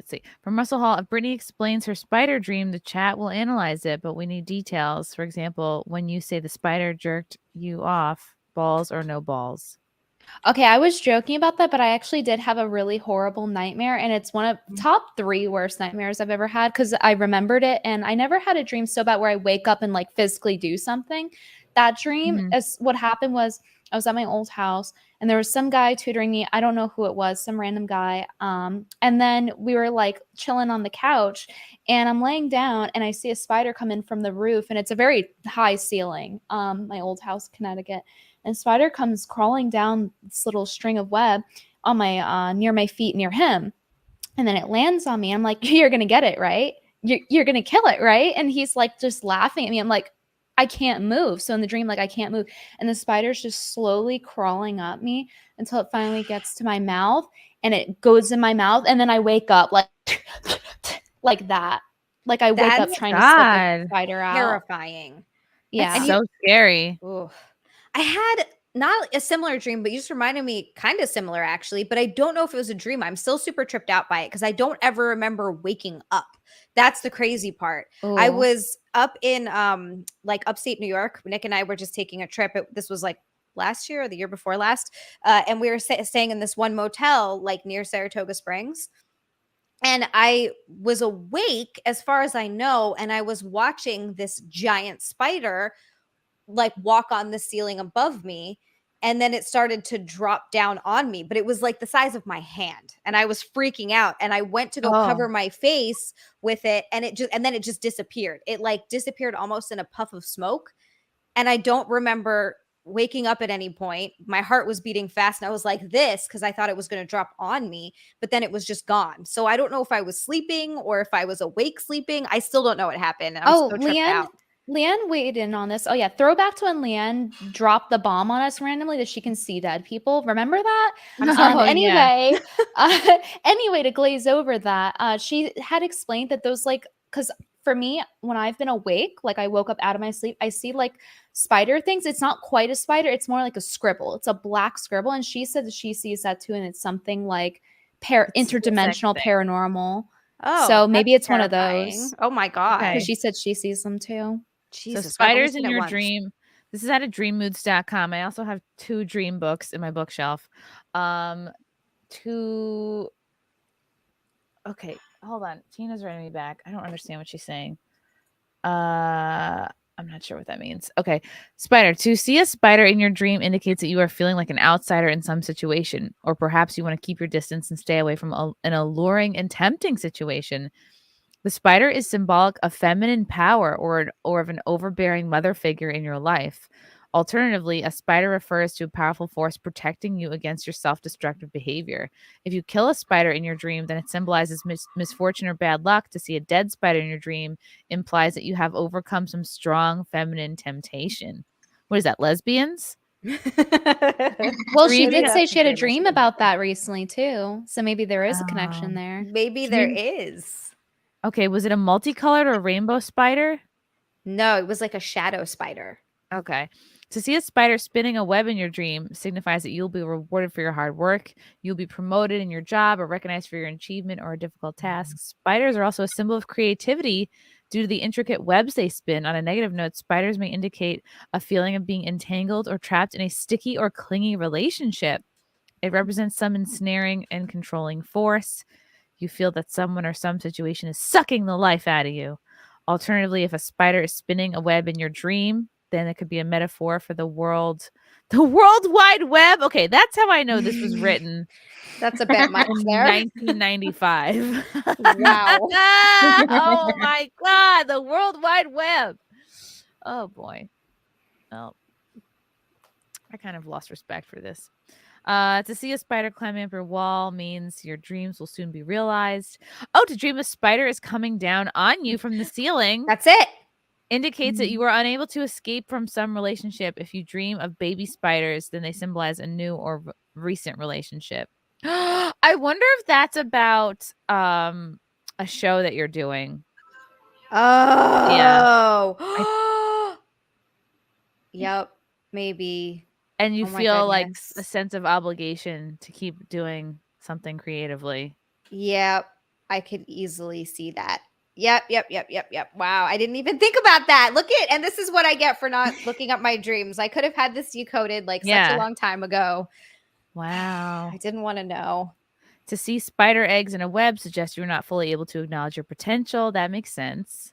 To dream that you're bitten by a spider represents a conflict with your mother or some dominant female figure in your life. Grandma. Oh, to eat a spider in your dream. But people really do eat spiders in their sleep, I've read. Yeah. I've read that sometimes they climb in there. But like if that's true, at least one of us would have experienced like I woke up in the middle of the night and there was a spider in my mouth. You know, like I've never heard of anybody like caught in the middle of it. That's true. That is true. I've never heard that, but I also hear that that's one of those things that was a myth, and we tend to eat more like spider parts in food, like little pieces of spider that have made, because there's apparently a certain amount of bug that can be in food and it can still be FDA approved because they just know. Bill Gates. Because they just know it's like a big factory, so they can have like trace amounts of this and little bits of that. But there's a point where it's not okay anymore, but I don't know what the exact amount is. Oh, okay. I was looking at jumping spiders today because I think they're so cute, and you could have one as a pet. A jumping spider? I really love how Lila talked about killing dogs for like 30 minutes on a podcast, and now she's like, I want a jumping spider pet. You guys, they're so adorable with their little eyes. You can train them to do little tricks. You keep them in this small little enclosure, and then you like spray it with the water bottle. That's how they get drinks. And then you feed them a little mealworm or a little bug like once or twice a week, and they're good to go, and they just like look cute. Okay, wow, they are very small. Oh, they are kind of cute. They're like fuzzy. Yeah, and they don't bite you or hurt you. They're like little mini transformers. It's adorable. And look, you could put it in one of those things. I do like the little house for it, but I just don't like that it could get out. Oh, it's so cute. I don't know. I'm not like crazy about spiders, but they've got a lot of legs. It's a little. I like daddy long legs. They're cute. Ew. Oh, and you gotta watch it eat a cricket. Oh, how savage. Oh my god. It's giving it a hug. Wow. Oh my god. All right. We're gonna get you. So dogs. You'll unalive all the dogs, but not. I said in the chat about these dogs. This guy taught his dog to do a Nazi salute, and then the Count Dankula. Yeah. Yeah. I read the article and I was laughing so hard. Oh my god. Yeah, that was funny. I taught Waffles to do it also. I don't know if you remember still. Thank you, Raider, for the fitty and the little smiley face. Or maybe that's a frowny face. It's a face like this. It's like a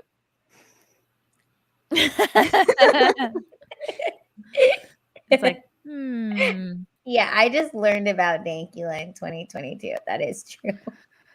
Zia, out riding with friends today, we got into a conversation about creators. A guy deleted everything after pimping out girlfriend's videos on his YouTube and then got mad at even tame typical guy comments. Who did that? A guy deleted everything after pimping out his girlfriend's videos on his YouTube, then got mad at me tamed. I mean, yeah, like what do you're gonna put your girlfriend on there and not expect people to say something? Yeah. I don't know.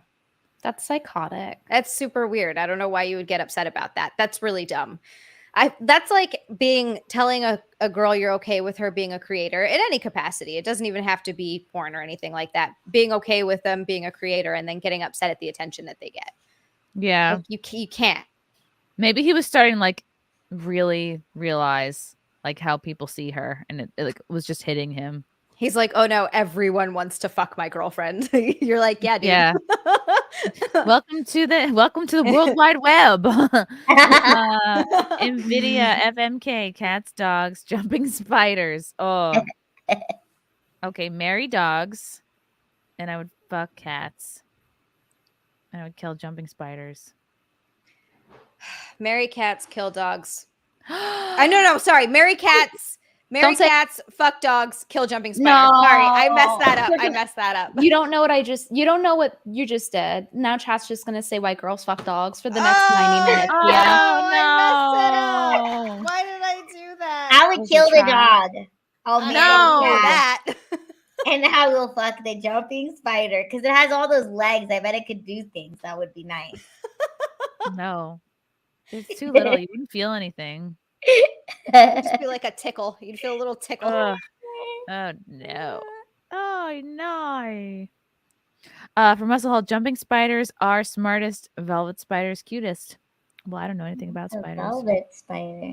Amoeba. The average human gulps 4 ounces of spider cum annually. Ew. Speaking of amoebas, this girl that was sitting next to me on the flight from New Orleans back to New York today, lovely woman from Boston. She was telling me after she got the second jabberoo, she had a seizure and like was acting like it was no big deal. I was like, you're not concerned? But then this other thing she was telling me about, she was saying, because we were talking about, we both wear contacts, who's blinder. We have that whole conversation. She's like, don't ever wear your contacts in the shower, and don't ever, which I do all the time. And then she said, don't ever use like sink water or spit to like put your contacts away. And I like knew that about the sink water. Like you're not supposed to put your contacts in tap water to clean them. But she said that she did it. She used sink water. And then she said she got an amoeba in her eye that was eating her eye. And like, it's crazy because she was like this very classy, like waspy looking, like classic chick from Boston. If anybody knows what that is, like she had a monster in pearl earrings, boat shoes.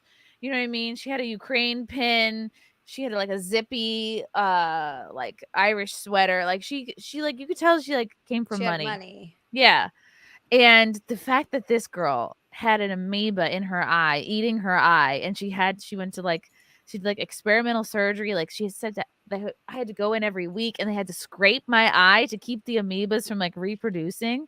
She said like I could have gone blind. She's like, they were telling me that I was going to probably go blind. And then like, but then that like, doesn't make sense though, because don't you, when you wash your face, the water gets in your eye. Right?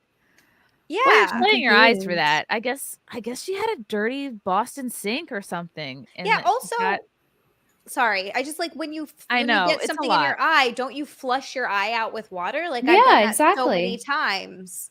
I guess you're supposed to flush it with saline Did solution. she like get Flint, Michigan water or something? I don't know. She said she was in Boston, but who knows? Maybe. I was so shocked because everything about her said money. I was like, I can't believe. Where do amoebas come from? She said the sink. Curious. What is an amoeba? Just an eating bug thing? She said she had like 18,000 amoebas trying to eat her eye. Oh, dude. Nightmare fuel. Yeah. Did her eye look weird or She did it was heal single up okay? Also.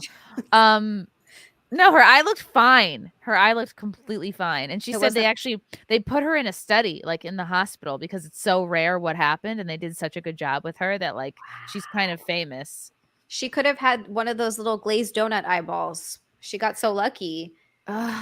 Yeah, she said they could have given her, what's it called? Replacement. It starts with a C. Cataract. Cataracts. I could have given her cataract. No, something else. I can't remember. But that's so exciting. awful. If she would have went blind, then she couldn't have looked at Instagram. Yeah, it's hard. It's hard to be a blind woman, like, and have one eye blind. That sucks. Well, you know what? One eye is better than two. That's true. That's true. Okay. You have to turn your head way more though to like see just as much. I think if you lost one of your eyes, oh my God, that would just be awful. My sister's baby daddy has one eye. When he was a kid, Was he he got born his. like that? No, when he was a kid, he got it. I think either his sibling shot it out or he shot it out with a BB gun when he was like 5 or something. So he had a glass eye the whole time, and he would get drunk and take it out as like a party trick. But one time he did it on a boat, and then he dropped it, and it fell into the ocean. And those are not cheap. Glass eyes are super expensive. They're like thousands of dollars. So he had to use this shitty glass eye. But like you almost couldn't tell. One eye was just a little droopy. Like it looked like he had a little bit of a lazy eye, but it was a pretty good glass eye. You couldn't tell that much. Wow. Does he have to clean it? Like, does he have to like pop it out and clean it with Windex every once in a while? I actually don't know. I should ask him. I still talk to him sometimes. That is so fascinating. This is actually a good reminder for all of us because one time I was at a grocery store with Eric. He's pushing me around in the grocery cart, and I started having this panic attack. I started thinking about what would happen if I went blind, and it just like gave me this internal crisis. But it's good. We should be grateful for our sight because fuck, I'm so glad I can see you guys. Wow, I'm so glad I could see all of you. Me too. I'm so grateful for my sight. The blind as well. person listening to this wants to kill you. Well, you know what? Here's the thing. If you're blind and you're born blind, I think you probably have some supersonic powers. You'll probably have some extraordinary hearing. Probably your other senses do some cool shit. But honestly, being blind is probably great because you don't have to obsess about how you look all the time. Oh my God, you'd have no idea how you look. Yeah, so you just sort of like totally let that go. Do you think I that you care would about like people's voices? Like, and you can't see things that are So cool. what do you guys think about Daredevil? Well, Daredevil is like almost a superpower. Wait, are you talking about in She-Hulk? Oh my God, that's your reference for Daredevil? No, because as soon as you brought it up and people were tweeting, I still haven't seen it. No, because we're talking original about blind is people, like so I'm saying like, what do you think Okay, about yeah. He became blind after an incident involving a chemical spill when he was a child. Did you have to Google that? I'm Googling it right now. So the same chemical that made the Teenage Mutant Ninja Turtles got into his eyes when he was a kid and made him blind, but he got like kind of superpowers. Yeah, Oh, he wow. can like crazy fight. He can hear stuff from super far away. He anticipates things. He's really good. You know That why? holiday scene is I still the bet best this ever. woman. I bet this is a good segue. I bet this woman wishes that she were blind. This woman who Antonio Brown exposed himself to at a hotel pool. Yuck. He's a football player. Exposed himself to stunned guests at a hotel pool. He Here it showed is. them his football. One more. Yeah. Oh my gosh. I wonder where this was. This is a Why would you random do that? woman. And then he This is in Dubai, and I think he peed on her too. She's like And clearly trying to get away from him. He dunked her. He's waterboarding her. What team did this guy play for? Who does that? Oh my God. And then he goes above the surface. Wow. This is exciting. Okay. Notorious unsigned NFL bad boy could be flagged for illegal use of his hands and butt. I love the New York Post. Embattled all-pro receiver Antonio Brown was caught on video shoving his bare buttocks into the face of a stunned woman in an outdoor pool at a swanky Dubai hotel. Damn, that's going on in Dubai. Then lifting his manhood out of the water and whipping it in her direction. That's how you get amoebas in your eye. As wide-eyed vacationers watched in shock, video footage obtained by the Post of the May 14th. Why am I only hearing about this now? Incident at the Armani Hotel Dubai shows Brown, 34, way too close to comfort to the woman who initially laughed off the attention, but quickly swam away to escape the controversial gridiron grate. Eyewitnesses said Brown, whose previous off-the-field antics have gotten him into hot water with the league and the law, and who remains an NFL free agent after bizarrely quitting the Tampa Bay Buccaneers in the middle of a game last season, had just met the woman, and she was fuming after the encounter. Wow, isn't that flattering when they need that many sensor squares? That looks huge. It does. Like she could have smacked him in the face. I mean, he could have smacked her in the face with that. This looks like he's just lifting his leg out of the water. Like this could just be like a knee. Brown exposed himself to the woman and these dudes also, and whoever's sitting here. And then was later kicked out of the hotel. In one video, Brown, who is apparently nude, aside from gold chains, is huddled at the edge of the pool with the woman. Then he plants both hands on the pool's deck to lift himself out of the water twice, sticking his butt in the woman's face. I mean, she looks, I know this is blurred, but it looks like she's laughing. Probably uncomfortably, though. Yeah. Like where you're like, what do I do? Oh, you know what this reminds me of? You know how he's just like flailing his cock out into the open for anyone to gaze upon it? It reminds me of, I don't know if you guys ever have the experience when you have like significant other and then like you're naked because you just got done doing whatever, and like they'll like open the door, like open the window or like some way where like someone could come and see you, and it's because like they're thinking of it through like a guy's point of view of like, oh, I don't care if anyone sees my dick, but it's like, no, my body is sacred. How could you try to show this to strangers? They're not intentionally doing it, but like they're just doing it because like, oh, they don't care if like someone walks Or they're in not on them. thinking about it.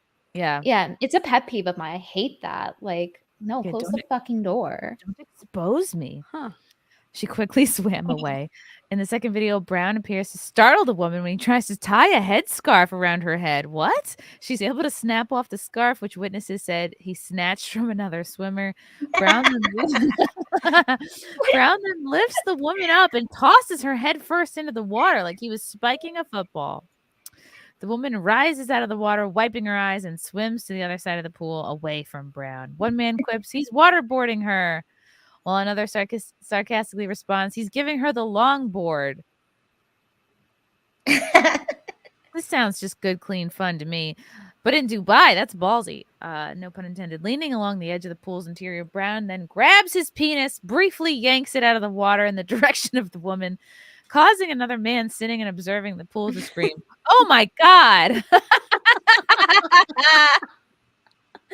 Oh, Jesus. He just got hit with a dose of reality. Two eyewitnesses told the Post that Brown continued to flaunt his private parts several times after the recording ended, rudely asking the woman, you want it? Jesus Christ, dude. The sources said the woman appeared visibly upset and was later spotted inside the hotel yelling and complaining to others about the incident. A rep for the hotel declined to comment and refused to reveal the woman's identity.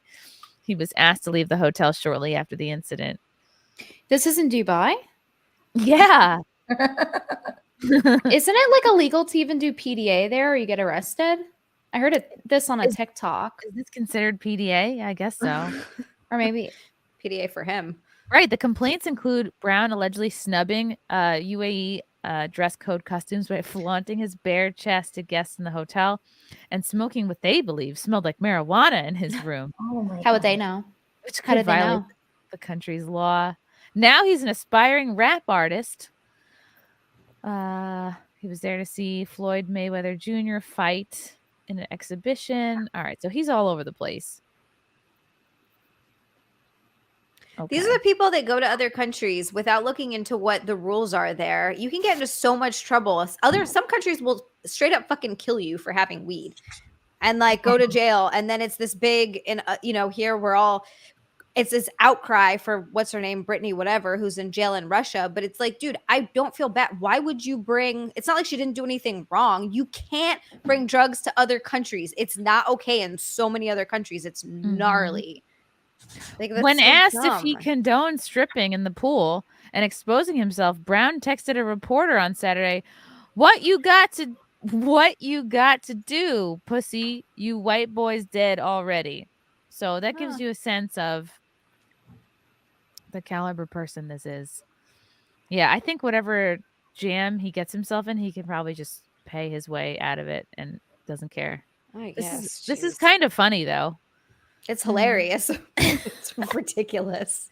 Like, I feel like the New York Post used up their monthly allowance of censor squares on him. Oh my goodness. What would you guys do? I mean, I guess in that situation, you're shocked and you freeze. But it is jarring. Like, no one's prepared to see a naked dick floating around, especially not in Dubai. I think at that point I'd probably be like, dude, what the fuck? And get out of the pool. Like, that'd probably be it. I think you just leave because he's clearly getting off on it. Why would you want to contribute to that? Exactly. Yeah, that's true. I've been flashed before by a flasher. Have you? What? Same. Yeah. So I was at the Comedy Store in Hollywood, and this Prius pulls up, and there was a guy in the Prius. It was like in the street, and he calls me over, and I thought it was like a comedian or somebody I knew. So I go over, and he's literally just in his car, just going at it, and then he just takes off, and I run away, and I run back to the Comedy Store, and I'm like, this dude just like jerked off in front of me. And so they took me to security, and we watched on the footage. It's so funny. You like see me go to the car, and then you see me like hobble away. Oh. It was really funny. But yeah, I was like, it was really kind of traumatizing, actually. Yeah, I What had happened to you, one Brittany? similar. Mine was worse. So I wish I had your scenario instead because this The guy Prius straight, predator. huh? He was The driving a Prius Prius. predator. That makes it even worse. Yeah, he was the felt Prius safer predator. with the He had Prius. glasses on too. That's Ugh, creepy. what a Wait, how nerd. old was yours? He was like in his 30s. He looked like a guy who just got off work, like a regular dude. He even had hair. See, in my scenario, mine what didn't look like that. He was like old. Okay, so here's what happened. So I was coming back from a date, literally coming back from like a third date, went well, Ooh. and I was on my way back on the subway, and I got to get my Metro card out, but I have coffee in my hands, so I have to put down the coffee and then get my card out. So I go down to squat to put it down and get my Metro card out, and as soon as I turn around, this hobo is like, I assume he's homeless. His dick is out in his hand. It's tiny too. It's like this little red knob, and he's jerking like as if like he's like insinuating that like I want to suck his dick or something. I guess by him doing that because remember I'm like crouched to the ground. He's standing and his dick is out, and I turn and it's How there. close was he? He was like he wasn't like here, but he was like where is like Did he grab there. you? No, That's arms No, length. he didn't touch Pretty me. fucking close. Yeah, he was pretty close. Oh, And so near your I was head. like, I had to calculate in my head really quick. So I was like, okay, well, clearly he's getting off on public exhibition. So it'll turn him off more if I just pretend I didn't see it and walk away. So then that's what I did. Also, he seemed mentally ill. So I don't think there would have actually been a consequence Yeah. if I had poured the hot coffee on his dick. I like had to do the Oh. calculations really quick in my head. And he And could have there's no cops attacked you. around. He could have just attacked you. You poured that True. coffee on him. It could have gave him some like crazy. He could have just gone berserk on you and like just Crazy dick straight up strength. murked you in the streets. That is Yeah. so- Well, you say that, but then the guy who actually groped me, I proceeded to then chase after him for 10 minutes and yelling at everyone that he had just groped me until the police came. And I Oh he my literally tried to run across the street. I have video of this, by the way. It's on my stream. I talked about it, but Wow. it's he tried to run across the street. Like there's traffic going. I run after him. Like, no, he touched me. Anytime he tries to go to someone for help, he's like literally asking people for help because I'm like publicly shaming him until the police find us. Because I'm like on the phone with them at first, and then I hang up and then I start video recording. So he's literally running Wow. from me, like, why are you doing this? What do you mean? Wow. Why, you stupid fuck? Oh my god! I've He heard that admitted it helps. on camera. He admitted he did it on camera. They arrested him. What an Oh idiot! my gosh. Yeah, it would be funny if he said, "You want cream with that coffee?" I've never had anybody flash me, but I did walk by a man in his car in Queens, like just jerking off in his car in the middle of the day. He was just like looking. I don't know if I was the subject of the jerk or I just happened to walk by. Like he was already out there. He's like, Yeah. my wife hasn't fucked me He's in just like- years. I can't jerk off in the house. Oh no! Oh, that's kind of sad. I know, right? But at least he was sort of keeping it contained to the car. I like how we have a scale of intensity. Like there's Chrissie's story where it's like, oh, she was just, it happened to her adjacent. And then Lila's story where the guy like made eye contact with her for speeding off. And then my story where the guy's dick is like within 6 feet. Like I think within scary. like 1, 2, 3 feet. I would say it was within 3 feet of my face. I don't have any stories like that. Oh God, knock on wood. I'm scared. I go into the city a lot. I haven't had anyone flash me before, or like I haven't seen anyone jerking off in public or anything. You haven't lived.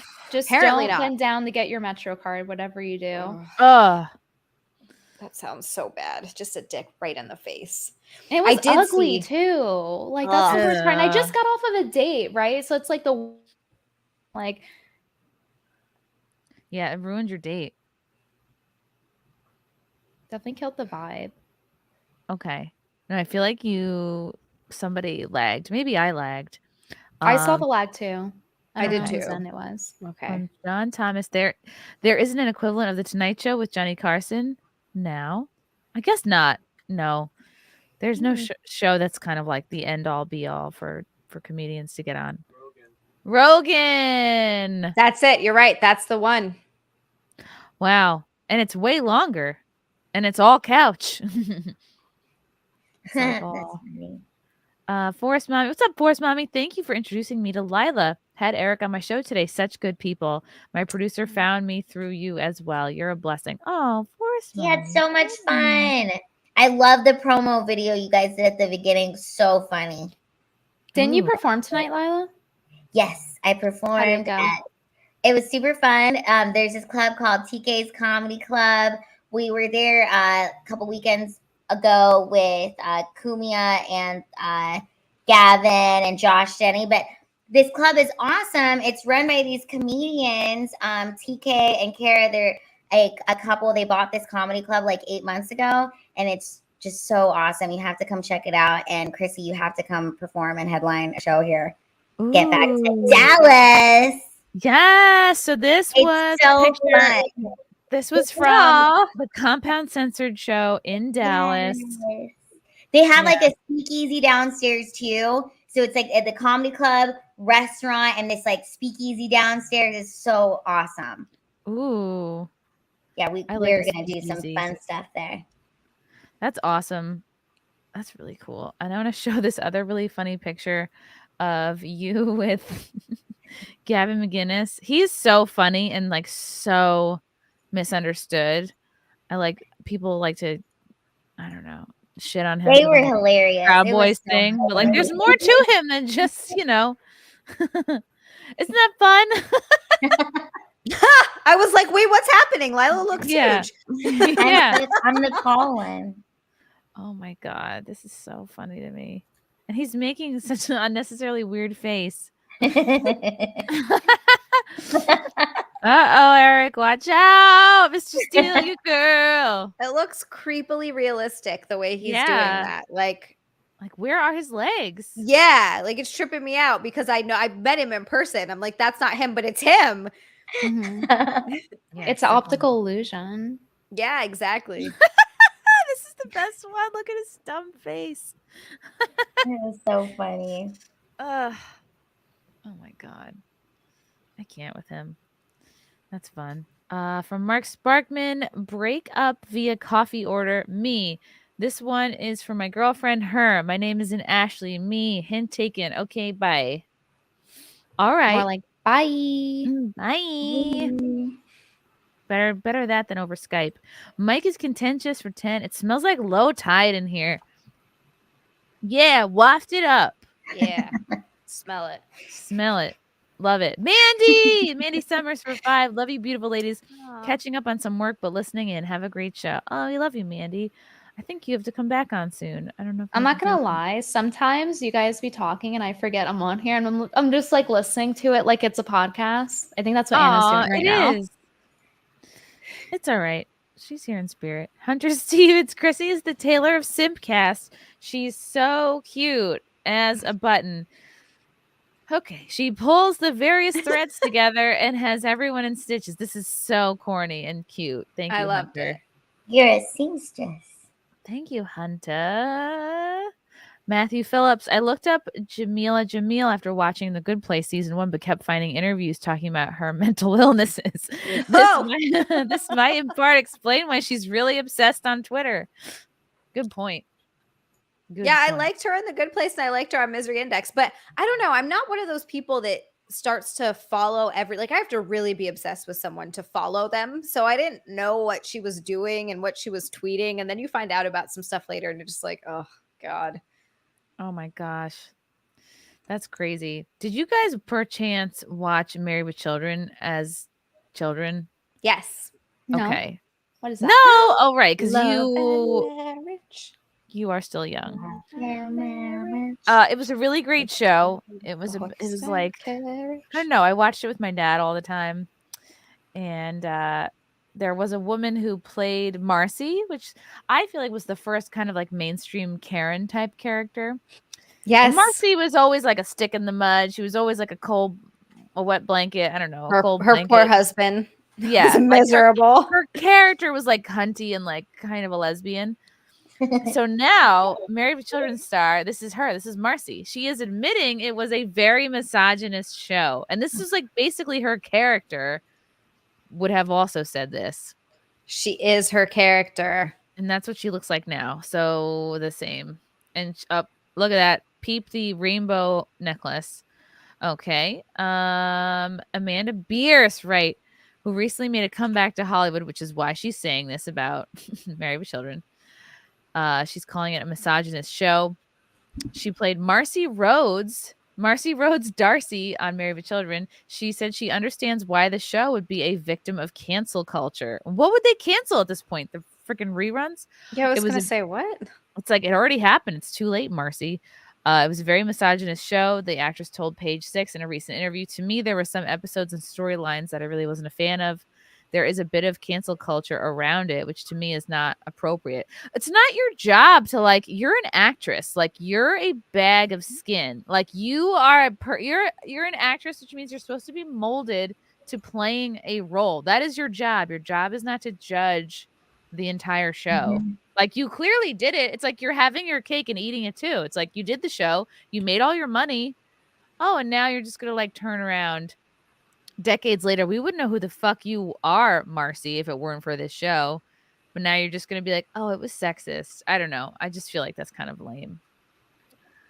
I mean, they'll say that about, they'll say that about any shows from back then. Like I remember for a while, there were all these articles coming out about Friends and how Friends was somehow a racist show. And they didn't like the trans jokes that they would make about Chandler's dad / mom, like the whole thing. Like people were trying to cancel Friends, which is the most tame, like made for network TV. It was like absolutely ridiculous. So like anything and everything that like even made a joke about something is suddenly cancelable. It's so stupid. I would just say and like, okay, it's sexist and right. Okay, Right. so. Because guess what? People laugh at that shit. That's why it was so funny. It was such a good show. She was quick to note that she's very grateful for that show for many reasons, mostly because it gave me my second career. What was her first career? Being a bitch. That second career was directing. Oh, they told me. Let's see. Married with Children, which ran from 87 to 97, centered around a hapless woman's shoe salesman named Ed Bundy, played by Ed O'Neill. Al Bundy. Wow, I can't read today. His lazy wife, Peggy, played by Katie Segal, and their two children, Kelly, played by Christina Applegate, and Bud, played by David Faustino. Bierce played their neighbor, who often clashed with Al. The raucous show was eviscerated by critics for being crude, despite being loved by audiences. And that's where it turned. I guess it stopped mattering to people what audiences love, and instead they just want a virtue signal. Bierce helmed 31 episodes of the sitcom and then went on to direct a stream of other shows, including Mad. Oh, she directed Mad TV? Dude, if you directed Mad TV, I don't want to hear anything from you, lady. Shut your mouth. Wow. That's really interesting. Very. Because Mad TV was not politically correct in any way, shape, or form. 0% woke. That's, and the Jamie I Foxx like Mad show, TV. Dharma TV is and the Greg, and Veronica's Closet. The Fright Night star said she's also grateful to Married with Children for their unqualified support when she publicly came out in 93. Oh, I thought the show was super misogynist and sexist. How could they be supporting a lesbian? That's crazy. Sounds like they were just characters playing out a role. And the whole thing was not every family was like that, but it was funny because it was like the typical what you think of when you think of an American family with the wife that's like, you know, the homemaker, they're broke, the husband has to pay all the bills. Like that's why it was funny. It doesn't mean it was everybody's reality. Jesus. Yeah. Relax, people. And what, we're not going to say the same thing like, oh, Peggy Bundy, like it's not fair, because you can make the same argument like, oh, not all women were lazy like that, and of course that's not a fair representation. It's like Al was the pivotal character. It's like, of course they're going to exaggerate the funnier aspects of his personality, which was like him being a little sexist, a little misogynist, whatever. The whole thing it was funny. It worked. Yeah, Pierce, who was expecting a child via adoption at the time, decided to come out because tabloids were sniffing around her personal life, and she suspected that they would take the story in a way wherever they wanted, and I wasn't going to let that happen in a negative way. So that's what I said. I'm going to be gay and come out. Good for her. And this was like a big role for Christina Applegate. Yeah, that's like her breakout role. Yeah. And everybody loves, I forget the actress who plays Peg. I know you just said it. Everybody Katie loves her. Siegel. Or yes, well, I don't know how to say it. She Yeah. is beloved still from that role. And she's also the voice of, I think, Lila on Futurama. Oh, wait, saying here, Bierce directed 31 episodes of Married with Children. Well, then what are you complaining about? You're the director. Wow. Bierce became the first actor on a primetime network series to come out as gay 4 years before Ellen. Ooh. Despite the times she told us her agents and managers didn't try to dissuade her, frankly, it wasn't up for discussion. I may have let my producers know, the showrunners of Married with Children, but they knew who I was. They knew this was part of my life. They also knew that I was expecting a child, and I said the time was right. It wasn't until many years later, when she watched an E! True Hollywood story about the series, did she realize that there had been some flack surrounding her announcement. Some stuff came raining down on my producers, but they were so respectful, so it didn't get to me. I'm sure no one was shocked, because you play a kind of a lesbo on screen. So She was a little butchy. Yeah. She appears in Billy Eichner's, so this is what she's here to actually promote. She appears in Billy Eichner's Bros, a gay rom-com that features a cast almost entirely made up of the Rainbow Gang. In it, she plays Luke McFarlane's mom. I got a call in to get a self-tape, and I don't recall the second request, she explains. I think I just went straight to meeting Billy and director Nick Stoller. I actually like Billy Eichner. He's funny. Yeah. Oh, I got another. Is he tweeting right now? Is that what you sent me, Frank? Yeah. Ooh, okay. Last night, this is from Billy Eichner. Speak of the devil. He just tweeted this afternoon. No. Last night, I snuck in and sat in the back of a sold-out theater playing Bros in LA. The audience howled with laughter start to finish, burst into applause at the end, and some were wiping away tears as they walked out. It was truly magical. Really, I am very proud of this movie. Good for him. Is it a little weird to be, I don't know, saying this about your own movie? It's a little bit of pat yourself on the backy, but you know. Yeah. What Okay. is it? What is he so worried about? Oh, Rolling Stone already had Bros on the list of the best comedies of the 21st century. What's also true is that at one point, a theater chain called Universal and said they were pulling the trailer because of gay content. What? Universal convinced them not to. America, fuck yeah, et cetera, et cetera. Well, then why not call out the theater chain? Yeah. If that's what if you want to take that stand, that's just the world we live in. Unfortunately, even with the glowing reviews, great Rotten Tomato scores, a cinema score, etc., straight people, especially in certain parts of the country, just didn't show up for Bros, and that's disappointing. But it is what it is. Why is that So disappointing? you're blaming straight people for not. How do you know for a fact that does everybody mark down their sexuality when they go see a movie? See, that's what I hate about this. Like, you made the movie, and that's great, and that's fine, and people loved it, and you were super proud of it. So be proud of it. Enjoy your movie that you made, but realize that if you're making a movie with gay content or whatever, it's a love story between two men. You have to realize not a lot of people, most straight people, probably aren't going to want to watch that. Yeah. Like, it's just. I mean, a lot of people like Rent. That's true. Rent's extremely successful, and there's every type of relationship imaginable in it. So yeah. That's But not an argument. Is it just focused on gay relationships though, or are there different kinds? I mean, I think I don't know. It's pretty gay. You should watch say Rent if you haven't seen it. It's really good. But I hate there's plenty of movies where it's two men that are in love with each other. I've There's one watched in particular. It's one of my friend Jonathan. It's his like favorite movie. Type in gay surfing movie, Chrissy. Okay.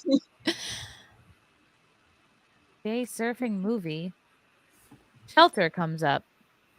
But Was like it makes guys gay uncomfortable. with a surfboard at sunset. Wait, this is your friend? No, it's my friend's favorite movie. Is this movie Shelter? I don't know. I'll know if I see like the cover for it. He would watch it all the time in the dorms. Wow. How specific. Okay. I'm going to show this really quick. Just Google gay surfing movie.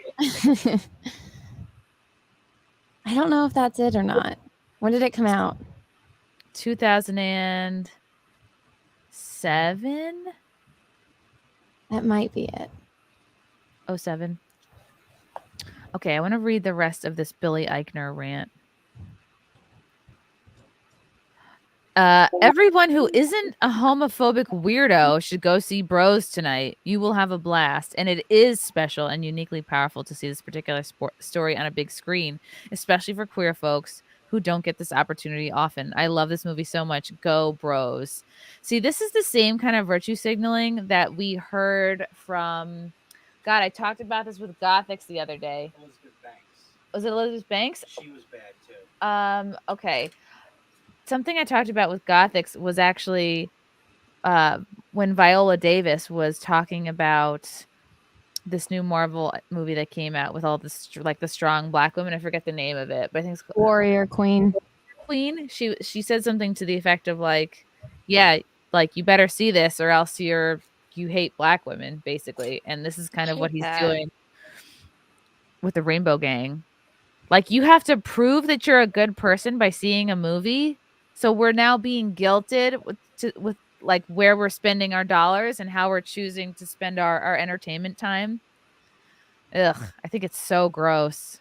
Yeah, I don't like it. And it just, I don't know. I don't care. I've watched gay movies before. It doesn't bother me, but I'm just saying like a lot of guys probably aren't going to want to watch that because, it doesn't mean they're homophobic to watch that. It just kind of goes against their nature. They're not like, yeah, I want to watch these two dudes kiss. It makes them uncomfortable because it's not what they like feel. So I understand why they wouldn't want to watch it. I just think that it's weird to call everybody homophobic just because they don't watch a movie that you made. It's very desperate. Like if their work was good, it would show for itself. They wouldn't have to beg. They're essentially begging. Yeah. Like and I haven't even heard of before tonight. I had never heard of Bros the movie. So it's like, you know, I guess I'm not reaching whatever marketing they're doing. Brokeback Mountain is my favorite cowboy movie. Thank you, Cecil. I still haven't seen that. Like, I hadn't even heard of this movie. So it's like, it's not that people are homophobic. It's just like whatever you're using maybe to market is not reaching people. People are just in general not seeing movies as much. You know, it's like the younger people are probably not going to see movies as much because they're in their phones. They're like watching YouTube basically. And older folks like millennials and above, like just might not be, if they've even heard of this movie, just might not be interested in the content. That doesn't mean they're homophobic. And also, well, shouldn't it be doing like the best this time of like, aren't the gays doing great? They're doing great. Yeah. So what's the issue? Yeah. I don't know. Oh my God. Yeah. That's the moral of the story is the gays are doing great. Amoeba, Cecil says, why can't I quit you? Okay. Amoeba. I keep thinking about that amoeba in the girl's eye. From Flagrant Triggers, hello to the beautiful ladies. Got the second crud and dad shiz early in the morning, so crashing out, but shipping is now available for our Canadian and Mexican neighbors, so simp harder internationally, you heathens. Oh, wow. Good to know. Good to know. Oops. Click that away. Yes, go to flagranttriggers.com/collection/Chrissie Mayr. We got some new shirts out. We got a You Sound Vaccinated shirt available. Check it out. Okay, from Gabriel Knight. I don't want to go to work tomorrow. I hate Monday. I hate Mondays too. You and me both, buddy. Is that a slur? What? Hating Mondays. Yeah. Sounds like a slur. Like, look, Monday doesn't identify as Monday. That's what I would Identifies do. as Saturday. Those fucking Mondays. Fucking Mondays. Can't Ravenclaw, stand hey them. Chrissy, Zia, and Anna. Cool to see you three here on the stream. And Chrissy, your album was hilarious. Played it at work. Heh heh. Oh, thank you, Ravenclaw. Ravenclaw brought that up. He's in my chat a lot. He's awesome. He brought that up where he was like, yeah, I'm at work listening to Chrissy's album, but I can't have it. I got to use the headphones because I'll get in trouble. It was so funny. I thought there was a Fed at my show, and turns out it was just like an air marshal, and he gave me an air marshal coin. It was really fucking cool. It was like a challenge coin. So now I'm gonna start collecting them. It's basically, he said they're pogs for like the military. That's or rad. people who've done service. I'm not explaining it well. Cesario. Oh, wait a minute. Didn't Anna have footage of her firing the gun she used in her Quiet cosplay? She's gone now. Ravenclaw. Oh, I already did that. Monkey Head. Get all the dog stuff out before Lila shows up. Whoops. We forgot to do that. Okay. Oh, I want to do a quick shout out to the sponsor of the Content House. This is very exciting. I'm looking forward to the Content House big time. So I want to do a quick shout out to Copy My Crypto. Guys, the recession is underway. Fuel is through the roof. Food prices are insane, and people have begun to lose their homes. Wow. Things are getting dark. But there's no reason to be scared because recessions... Ah, yes. Play that Asian spa music. Because recessions are the easiest time to make money. Take the last recession. Those who invested in property and stocks more than doubled their money inside of 2 years. That wasn't me. But no market rose like crypto, where people made 10, 50, even 100 times over the same period. That's what James McMahon did. On his Crypto with James YouTube channel, he told his 22,000 subscribers to invest in the same 26 coins as he did.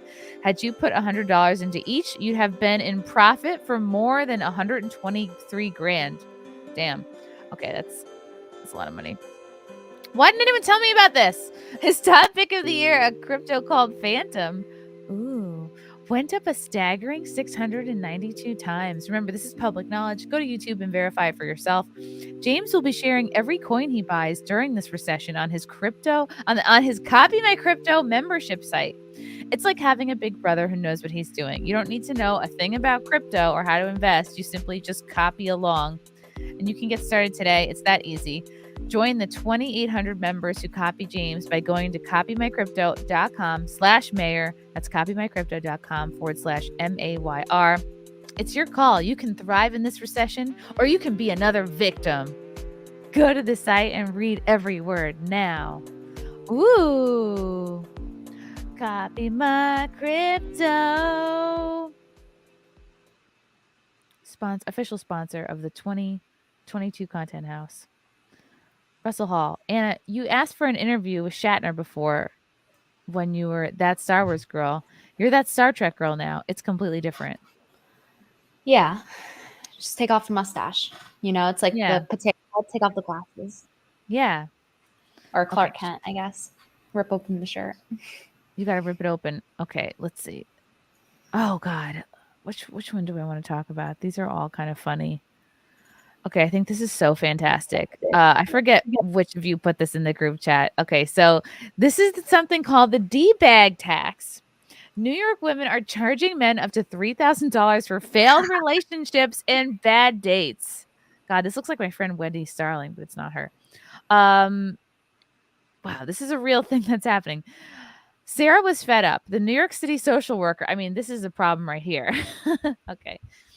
The New York City social worker, who declined to give her last name, had countless dates cancel on her at the last minute. So when a man she met on an app recently pulled out of their date an hour beforehand, she agreed to reschedule with one caveat. He would Venmo her a $50 deposit. She said, "I'm just done with my time and energy being wasted," Sarah told the Post. "In almost every other scenario, when someone books a time of their day dedicated to you, they have a no-show policy or a security deposit." Okay, so she's literally comparing this to like a stylist or a doctor or someone performing a service. The man agreed to the terms and sent her the money. Oh my God, he actually did it.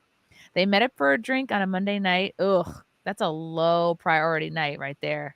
That's Monday's the unsexiest day of the week. In Hell's Kitchen, he was fully engaged the entire time, paying for their cocktails and offering to buy them food to share. Sarah's female friends cheered her brazen move, while male friends told her it was nuts. Still, she has no regrets. "I think it makes sense," she said of the arrangement.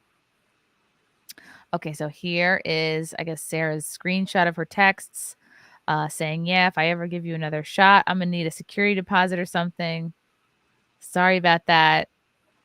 Security deposit needed, lol. I don't like wasting time. What's your Venmo?" Oh my God. See, this is like, I don't like this. I don't know. I know that she got money from this, but it feels like she's cheapening herself. "You get it right. You'll get it back if you do everything right," she said. Oh, she's going to return it. Interesting. It doesn't sound like she did. Like, it sounds like, "Oh, I'll give you like a $50 hand job if I want." I think it's really weird that she won't give her last name, but she's cool with her pictures being up. Oh, is this her? Oh, Is this it? is another. This is Oh, another girl okay. called Martha Duke. Okay. Dating in the digital age can take a toll both emotionally and financially, and some city women have had enough. They're asking men to pay them back for their time and energy when they cancel, cheat, or commit other indiscretions. Okay, so this is another woman who's doing it. "For me, it's a way to just be like, you're a D-bag. Here's the monetary value of my time that you wasted." Martha Duke, 38, told the Post. Okay, I wonder girl. why you're 38 and still single, Martha. Sounds like maybe she has wasted a lot of her own time. She's not hot enough to do this shit. Like, no. Everyone here is hot enough to pull this off. She's not hot enough to pull this off, and it still worked. I was just Ladies, talking. here's some inspiration to be a cunt. This is very cunty. I was just talking to Nick about that in the mall the other day, and I forget how we got on the subject, but he was talking about some girl posted on Reddit that she won't date a guy unless he's over 6 feet tall. It makes $400,000 a year. 400,000. That's what I said. That's what I said. And I was like, money. I was like, what did she look like? Was she hot enough for that? And like, that was my first question. I was like, was she hot enough for that? And Nick's like, no. Like, you have to be like almost supermodel level hot to be able to have that as your demands for dating somebody. That's fucking crazy. 400,000. And if you're on that level anyway, it's like you're probably meeting all celebrities or like finance dudes, and you probably don't necessarily need to put it out there. Exactly. Yeah, I personally only charge 300,000. So. That's not much, Brittany. That's a deal. Duke said that she sent around 6 Venmo requests ranging from $1,500 to $3,000 depending on their financial situation over the years to men that she's dated. She listed infidelity, secret marriages, and hiding having multiple sexual partners from her as some of the reason for the charges. Okay, so this woman is retroactively charging men. Wow. For shit they've done. Putting a monetary value on caddish conduct. I've never seen that word in an article. Helps men to better understand the error of their ways, Duke said, adding that she puts the phrase "the D-bag tax" in all her Venmo requests. I can't imagine that any of these are being actually paid.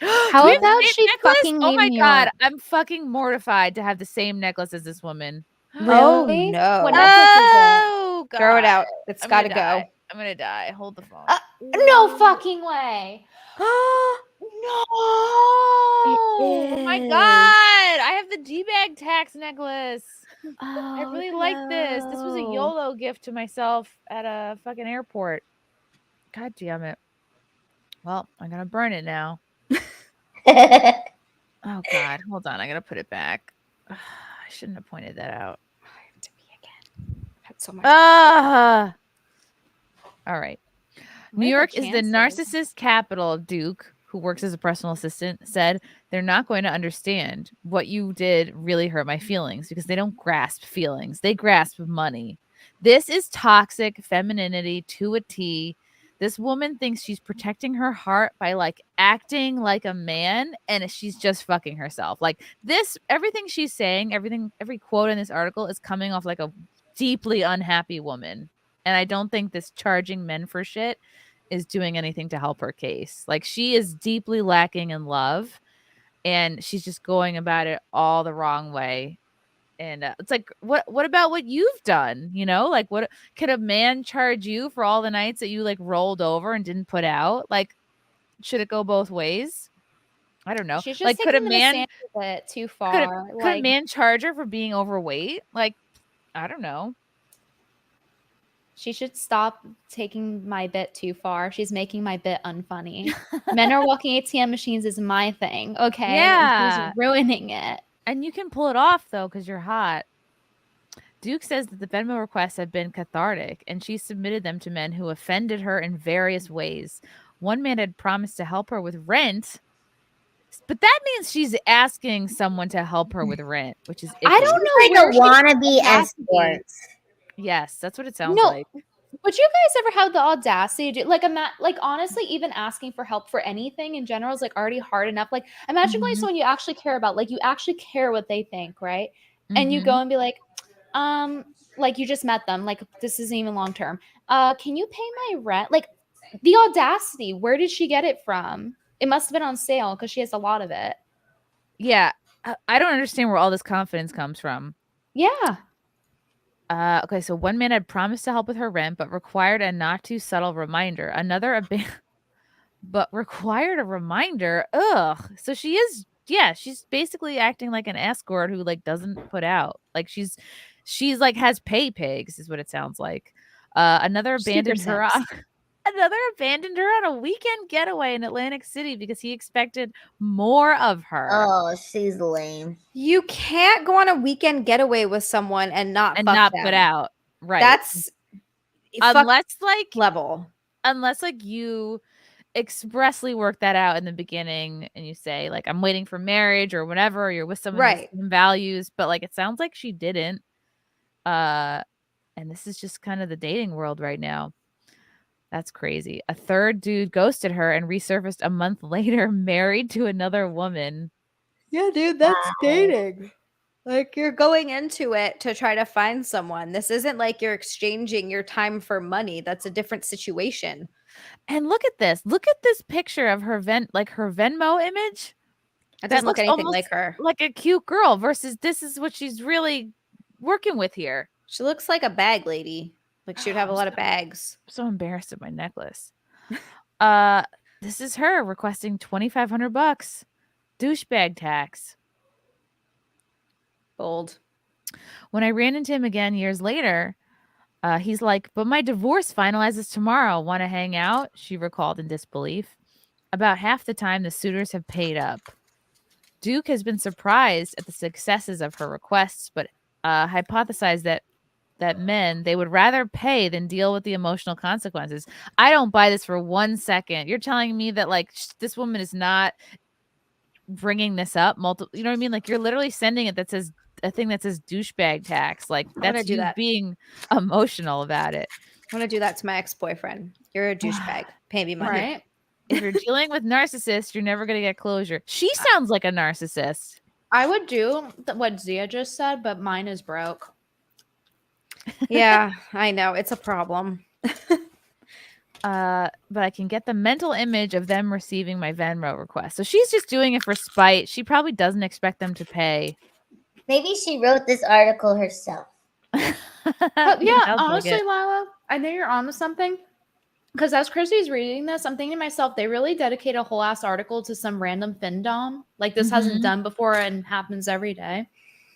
Yeah. Just some like 40-year-old New York cat lady. Like she genuinely does look like a cat lady. I know you guys call me a cat lady for owning one cat, but like genuinely she looks like one, acts like one. 100%. And here's the thing is like this woman, I'm reading about this in a really amazing book right now. It's the one that is written by Louise Perry, and it's all about like how the sexual revolution is kind of like fucked over women. and she talks about like this bell curve of like people that are God, is it called sociosexual or sapiosexual? They're more inclined to like a lot more like random sex, like in number and also in variety, and more men tend to be into that than women.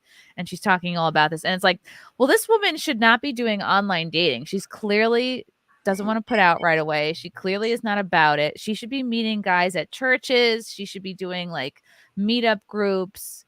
She's just setting herself up for failure by continuing this cycle. Okay, so this is another woman. Hazel Everett, 34, agreed that she sent a Venmo request to a man she'd been seeing for several months after he stopped communicating with her and sent her another woman's nude photos. Damn. What? Okay, that is bad, but like, don't Venmo request them. Just like never talk to them again. I just went on Venmo. I requested $100, and for the highlight, I wrote, "For wasting my time." Although initially surprised at her request, her former partner paid the money, stating that her reasoning behind the charge being the significant time and effort into their relationship, which was not reciprocated. So these women are guilting men who have rejected them into sending them money. It's like pity. It's like pity dollars. Isn't it wild though? Like decent women can't even find men that'll be nice enough to do this, but yet she comes across them. It's interesting. Yeah. Right. None of these guys she really wants to be with. I don't think she wants to really actually date any of these fucking dudes. Yeah. I'm like, this is the risk that you take when you go out into the world and you're trying to find somebody to be with. It's never going to work out with everybody. So you're going out there trying things out. It's like a mutual understanding. Like, are guys shitty sometimes? Are girls shitty sometimes? Do they ghost you? Do they lie? Do they cheat? Yeah, but that's just humans. Like, I don't. Right. There's a commenter in here that's really good from Mitchell. If your dates keep canceling at the last minute, you are 1, picking the wrong type of guys, or 2, there's something wrong with you they are finding on the internet. Oh, man. At least they're owning the world's oldest profession. Yeah, I think this woman is like, she's very lost. I think she either really likes the attention of like, writing this article, putting it out there, being like, I'm a strong, independent woman. Like, I'm playing the man's game. That is all like, that is such bullshit for a huge percentage of women. It is a cope. Yeah. Yeah. I'm going to like lose my mind if I hear one more person ever again say it's the world's oldest profession. Like, what are you trying to accomplish by saying this? No, it's not. It's slavery. Is that good now too? Like, I mean, it is when Chrissy does a joke about it. Well, I guess they were technically not getting paid, but they did have job security. Okay. Yay, the gang's all here. Wee. Russell Hall, Bagel Balls versus Ethan Ralph. Who will win? Oof. I mean, there's no rage. There's no winners in this scenario. I would say, God, I don't know. Bagel Boss is really small, but Ethan Ralph is really brain damaged. Ethan's definitely taller. Yeah, probably Ethan. By a couple inches. Lila, any tips for Texas versus Austin crowds? Ooh. Just be yourself. Yeah. That works for you because you're likable, Lila. What if this person is retarded? Yeah. Well, you know what? Just be your retarded self and learn that people don't like you. And that's just how you have to just go up there and be like that. That's true. That's like one of the reasons why I love watching Lila on stage. Like, she 100%, and it's like I learn from watching you, because it's like you 100% own who you are, and it's like that very important component of stand-up where it's like kind of like you tell them what's funny, like you're fucking in charge 100%. Like, yeah. Fuck them if they can't see your point of view. Which is if they why don't get it, you just keep going through. Just keep at it. You know what? That's what you really have to do. Yeah. Russell Hall, just to be clear, so we're all on the same page. You're the one who's stalking Bagel Boss now. How does it feel, Chrissy? How does it feel? One phone call is not stalking. In fact, I was going to book him on a show. Ravenclaw, I'm sure this was pretty hardcore here. What? Where did Anna go? Did she have to leave? I don't know. She pulled an Irish. Irish goodbye. I don't know if she's gone, or just like. She said she'll be back. Oh, she said she'll be back. Okay. Yeah, and we're waiting for Tina Forte, who The last thing she said was at 10:30 that her granddaughter wanted her to tuck her in. I don't know what that has to do with not doing my show, though. Okay. Okay. This is so fun. I love this. I want to get your guys' take on this. So, you guys are all familiar with pregnancy reveals and TikToks and whatnot. So this woman was trying to tape, she was having all her bridesmaids do a TikTok, and then out of nowhere, one of the bridesmaids reveals that she's pregnant. And it went viral. And now people are criticizing the pregnant chick for doing this on her TikTok. Oh my God. So would you be upset if your friend announced that she was pregnant during your bachelorette party? A woman has TikTok divided over whether she stole the bride-to-be's thunder by shockingly revealing her pregnancy in a video with a whopping 9 million views. Bride Katie Jo and her bridesmaids were in the middle of making a fun video. I think we should play it. Oh, here I go. I have to go back on TikTok. Play it. Well, maybe there's a good reason for it. Like maybe they're trying to drink liquor and she's like, oh, I can't. Oh, why? Because I'm pregnant. Maybe. Okay, I'm going to play this. All these women are like 10s, by the way. I'm like, whatever they're living, whatever's in the water, keep it going. Okay, here we go. Let's go to the beginning. When your best friend tells you she's pregnant at your bachelorette party. Shop Rebel Clothing. Shop Rebel Clothing. Holy boobs. Walmart. Wait for my reaction. Stills from drinking wine. Amazon and Lily Class. Shop Carrie, Lily Zeta, Dallas Market Center, Hotels. Zara. Kendra Scott. Alyssa's wedding. And maybe bump from Riley.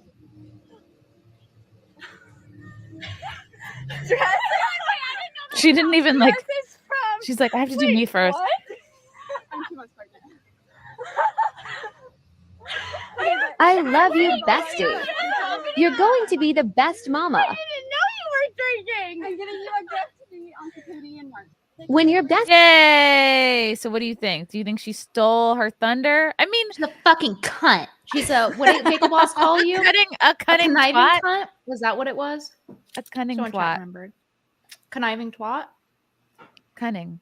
I mean, they all look good. They're all living life. They're on the beach. I mean, one's getting married, one's having a baby, and then they're all doing it. Internet is the one that's being like, ooh, this is that. They're all winning. Every single one of them have won. Okay? We're just being like, who's winning a little bit more? This one or that one? It's like, no, they're all gonna win. She's gonna get pregnant too. They're all gonna get pregnant. It's gonna be fucking fantastic. Yeah. Everybody wins, and their outfits love it. That's how you know it's not a non-issue, because the girl posted the TikTok. Like, she was recording it. It was for her account. She's the bride. But maybe she was trying to. We never would have heard about it. And if she really didn't like it, she could have been like, okay, that was cute, but bitches were doing that. Like, exactly. Okay, yeah. Let's get it together. I want it how I want it. I'm a fucking bridezilla. Congratulations on the baby. But no, we're redoing it. But she was cool with it. And she didn't. Well, maybe Lila, the thing is though, maybe she posts it passive aggressively to like get people in the comments being like, she's such a bitch. It's kind of like doing the reaction for her so she can like slick out of it, And she can be like, really see? That is a maybe. I think I don't know how to feel about it though. I think that it can be seen as stealing the thunder, but I also think it was kind of cute to get the bride's reaction. I wouldn't think like, oh, bitch. Yes, how close are they? You know what I'm saying? Maybe this is their friendship. Maybe they do that kind of stuff. You know what I don't like? The one thing I wouldn't like. Rick thinks it's 3D chess. Have you guys seen the ones where people like get engaged at your wedding? Yeah, I was gonna say that's not cool. Doing that at my wedding, getting engaged. I don't know. I don't really like that one. That one's a little. Wouldn't like that. It's too much. That's what I was gonna say. It's not Tell like me you're having a baby. I'd rather do that. That makes more sense. Yeah. Katie Jo was clearly confused by her friend's announcement, as one of the other ladies off camera shouted, "I didn't know that was gonna happen." I feel like she jumped the gun on saying she was pregnant though. She said 2 months. You got to wait till 3, lady. You got to get past the first trimester. You're not supposed to tell people before that. Right, because you can still lose it. Super common that it happens. Aw, that's cute. She was surprised. I love you, bestie. It's been viewed more than 9 million times, sparked plenty of discussion on whether or not the friend stole Katie Joe's shine. How much shine does she need? She's already got the ring and the man and the wedding. Are you kidding me? How much more shine do we gotta give this bitch? I don't understand. And their video went viral. This is fucking great for everybody involved. They made it on the SimpCast, okay? Yeah. Yeah. if any of these girls fucking SimpCast. And you know what? Actually, Chrissy, they're stealing your thunder. You're the bride. Yeah. Okay, what the fuck? Hey, yeah, I think this is the internet being like low-key jealous of everything that's going on here. Of these people that are all just winning. So they're like, you know what? They're all winning. Everybody here is winning. Everybody looks normal too. Nobody looks like they have any health issues. Okay. And now we're like, let's make up this fake fucking feud. Right. It's not like she's got one friend that like jumps on it with like a fucking nose ring and a fucking her tits cut off and like, ah, you know, like I need money for pills. Sorry, I'm working out all my bits here tonight. But like, yeah, they're all happy, living life. They all look The internet is jealous. Yeah. Okay. Okay. Raj, thank you for the super sticker. John Thomas. How is this different from Craigslist? Meetups, $50? I better get a handy. Oh. How did you meet Eric, Lila? I met Eric while I was on stage performing stand-up at an open mic, and he was at the open mic as well. Yeah. He was getting up, or he was just like... He was watching me, and he was going to get up as well. Oh. So. That's so cute. But we didn't start dating until like 2 years after that. Yeah. So that was the first time we saw each other. Which was, you know what's kind of funny? It's great because I always told myself like I had to like come to terms with my spinal bifida and all this like disability stuff. And so to like meet my husband at the time where I'm like really like, hey, this is who I am. You can see it. And it was great. Yeah. No, that's awesome. How did you meet Nick, Zia? I met him on Tinder. Oh, that's fun. Yeah, we have a Tinder marriage. Can't believe it worked out. My best friend also just had a baby actually with her husband, and she met him on Tinder. A Tinder baby. What year of Tinder? 2014, I think. Okay, so that was like early Tinder. Yeah, first came out. Yeah, it was a while ago, but yeah, it worked out. I went on a lot of dates on Tinder, and not all of them went well. Oh, it'd be so funny if Pornbot came on here and said they were 2 months pregnant. That's great. That's funny. What was your worst Tinder date? One guy met me. We didn't even meet for drinks. We met for coffee at a Starbucks, and I think I got tea. And then when we went out to the car to say goodbye, we like chatted for a little bit, and he was fine. He was like this Middle Eastern guy, maybe Israeli, something like that. Ooh. And he came out to say goodbye to me, and he just like shoved me up against the car and stuck his tongue in my mouth and like grabbed my ass. And then when I was very polite about it. I was like, hey, not into this right now. And then I like got in my car and left, and he started texting me all this stuff like, you stupid bitch, how come you weren't like, he's like, you went on this date with me expecting nothing to happen. And I was like, we met for coffee. This wasn't like, it's not like we met somewhere and I came to Europe. I think he was embarrassed that he got handle rejected. the rejection. Did you send him a D-bag tax? I should have. That's where I should have sent the D-bag tax. That would have been like, you fucking asshole. Yeah, the D-bag tax is just a way for like women to get back at dudes. It's like I don't think it actually is about the money. What was your like worst date experience ever, Chrissy and Brittany? Oh, bad first boy. date. So mine was bad first date. Okay, yeah, I don't have a lot of first dates, honestly. But the guy was he was from Hinge, and this is back when I was in New York, right before I left. And he was like we were getting along through text. He was like a former model, and like we were relating like, oh yeah, industry and how they are very predatory, blah, blah, blah. So then I go to meet him in person. Oh, wait, actually backtrack. So initially it started out really good because he was nice. I had to go to the hospital over a migraine. Never met this guy before, but I was with my friend Ash. She was with me at the hospital. Happened right after ice skating. So then he texts me about dates tomorrow. I'm like, I'm in the hospital. And he's like, oh, like, do you need a ride? And I was like, sure, my friend's with me. And he was like, okay, I'll come pick you up. So he picked us up and he was really nice. And like, he dropped us off. And then the next day is when the first date happened. So I go to meet him. I'm like really anxious because he's really tall and I hadn't learned to like cope with that. I get like a little bit like around like guys who are tall and it's really embarrassing, but I've since fixed that. Anyway, so we go on the date and we go to the coffee spot and he's like talking nonstop about himself. So he's just like I guess he looks like the stereotype of like a Chad, but he's a ginger. And he eventually keeps talking about himself. And I'm just like purposely, so I'm still fucked up from the migraine the day prior, by the way. So I'm like purposely sitting at the table like this, like trying to like very carefully not show any body language in any direction because I want to know what he actually thinks, right? I don't want him to be like, oh, she likes this, I'm going to say this or blah, blah, right? I'm not trying to get manipulated. So then he goes on and says he's on steroids. Like I accidentally got him to admit he's on steroids. Okay. Because he works out and he was like a big guy. So I was like, oh, you like the bodybuilding competition? He's like, yeah, I want to enter one. I was like, oh, but like, what if they like do steroids? He was like, I was like, oh, are you doing steroids? Like, because he got uncomfortable. And he's like, oh yeah. Then he proceeds to tell me about how he's still in school and he like takes Adderall. So he's like addicted to Adderall. He's like, this is my first 3 days off of it or whatever. And then he goes to say like he has a tattoo on his ankle and it's like one that he got from him and his friend being drunk. So like there's like plenty of red flags at this point, but like I'm naive and too forgiving. And I was like, oh, but he's attractive though. So then we go to the next spot and we go to walk in the park a little bit before we get dinner. And we're just talking like normal. And out of nowhere, he's like, I can't breathe. I think I have allergies. And then so we immediately leave the park.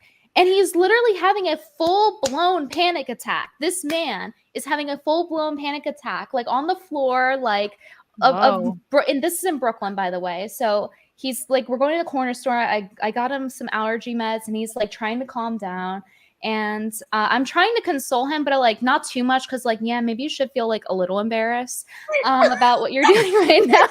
Oh my gosh. God. So funny. Wow. So not consoling, not all, just a little, you know what I mean? But you gotta still be embarrassed, bro. This is embarrassing. Don't think I care that much, okay?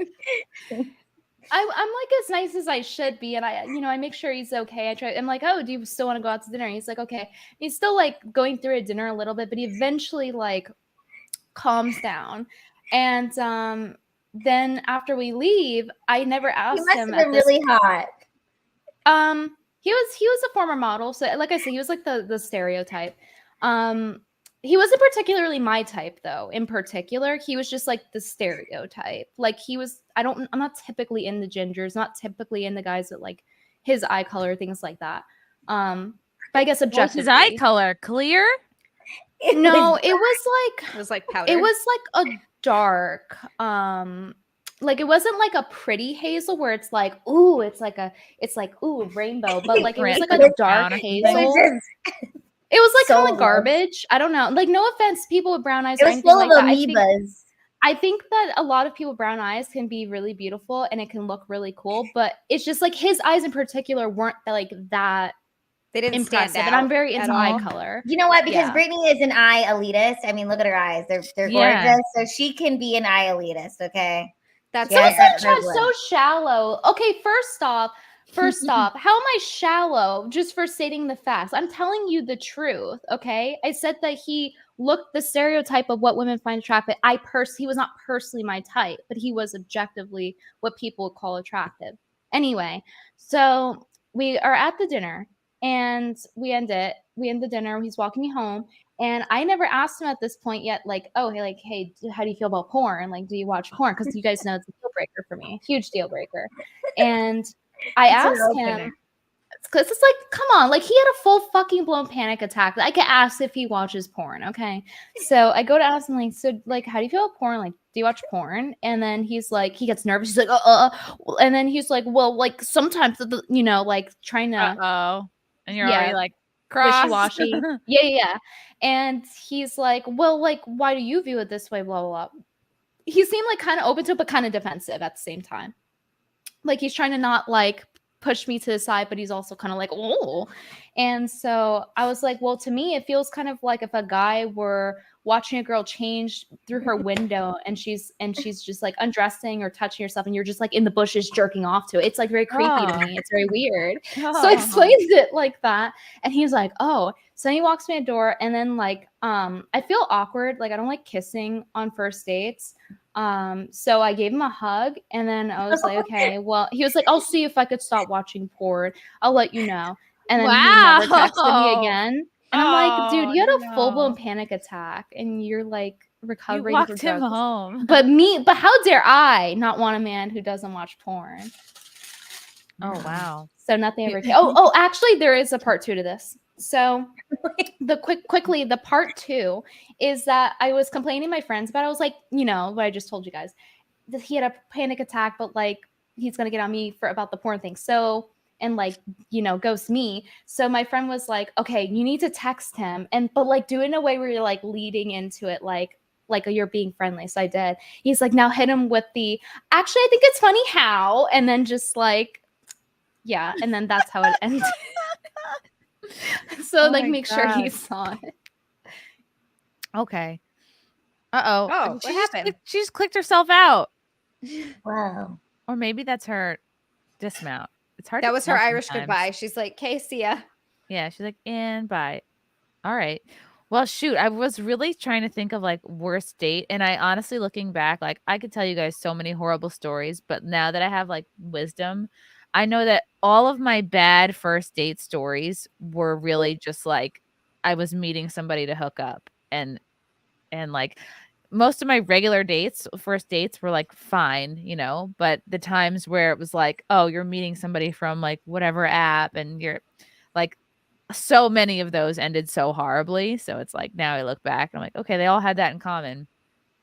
So it was like intent behind the meetup. Yeah. Yeah. I can see that. Just about every time I would just meet somebody for like a hookup, something would go south. Like, yeah, they were all so bad. I think I only ever met one guy for a hookup, and it was fine. It was fine. I talked to him like briefly afterwards, and then that was kind of it. Like, I think he was like testing the waters to see like maybe we can hang out again. But I don't know. I didn't like him. Mm-hmm. It was fine. It was not bad. Not a bad experience. Yeah. I would have sometimes, like, I remember like back in the day when I was like first starting comedy, like sometimes a guy would like linger after a show and like it's that first initial like, oh wow, like being funny, like, you know, you can get attention for being funny, but like I don't know, ultimately like I wanted to like be the chick. I don't know, I can't explain it that well. I'm glad it worked out with Frank because he liked me. Like it was like funny, and I feel like also maybe personality. It wasn't just like, oh, I heard your set and it was funny. Like I just feel like if someone likes that, that's a version of you. That's like, and that's why there was a girl who came with a guy to the Friday night show, and after the show, she like propositioned me and the host and maybe somebody else, like all to like get a three-way. Like she was just going around, and it's like I kind of find that exhausting because like it's like you're basing that off of like what you think the person I am based on like my comedy set. Right. And she was also hammered, but yeah, she was hammered and horny. She was like, you know what? You was funny on there and you look real good. Trying to haggle me on my t-shirts too. She's like, I bought you a drink. Can I get a t-shirt for free? Like, I don't know. She turned me off in like a few ways. So I was just you're like, you ain't sucking my titties, bitch. Back up. I was like, this ain't happening. You know what? You ain't buying a shirt. I ain't going on with you. I was like, yeah, no. Okay. Hunter Stevens, Chrissie is like, oh God.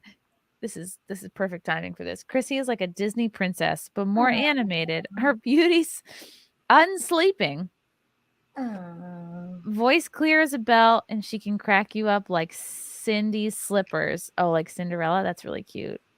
Oh, that's so cute. Oh, so cute.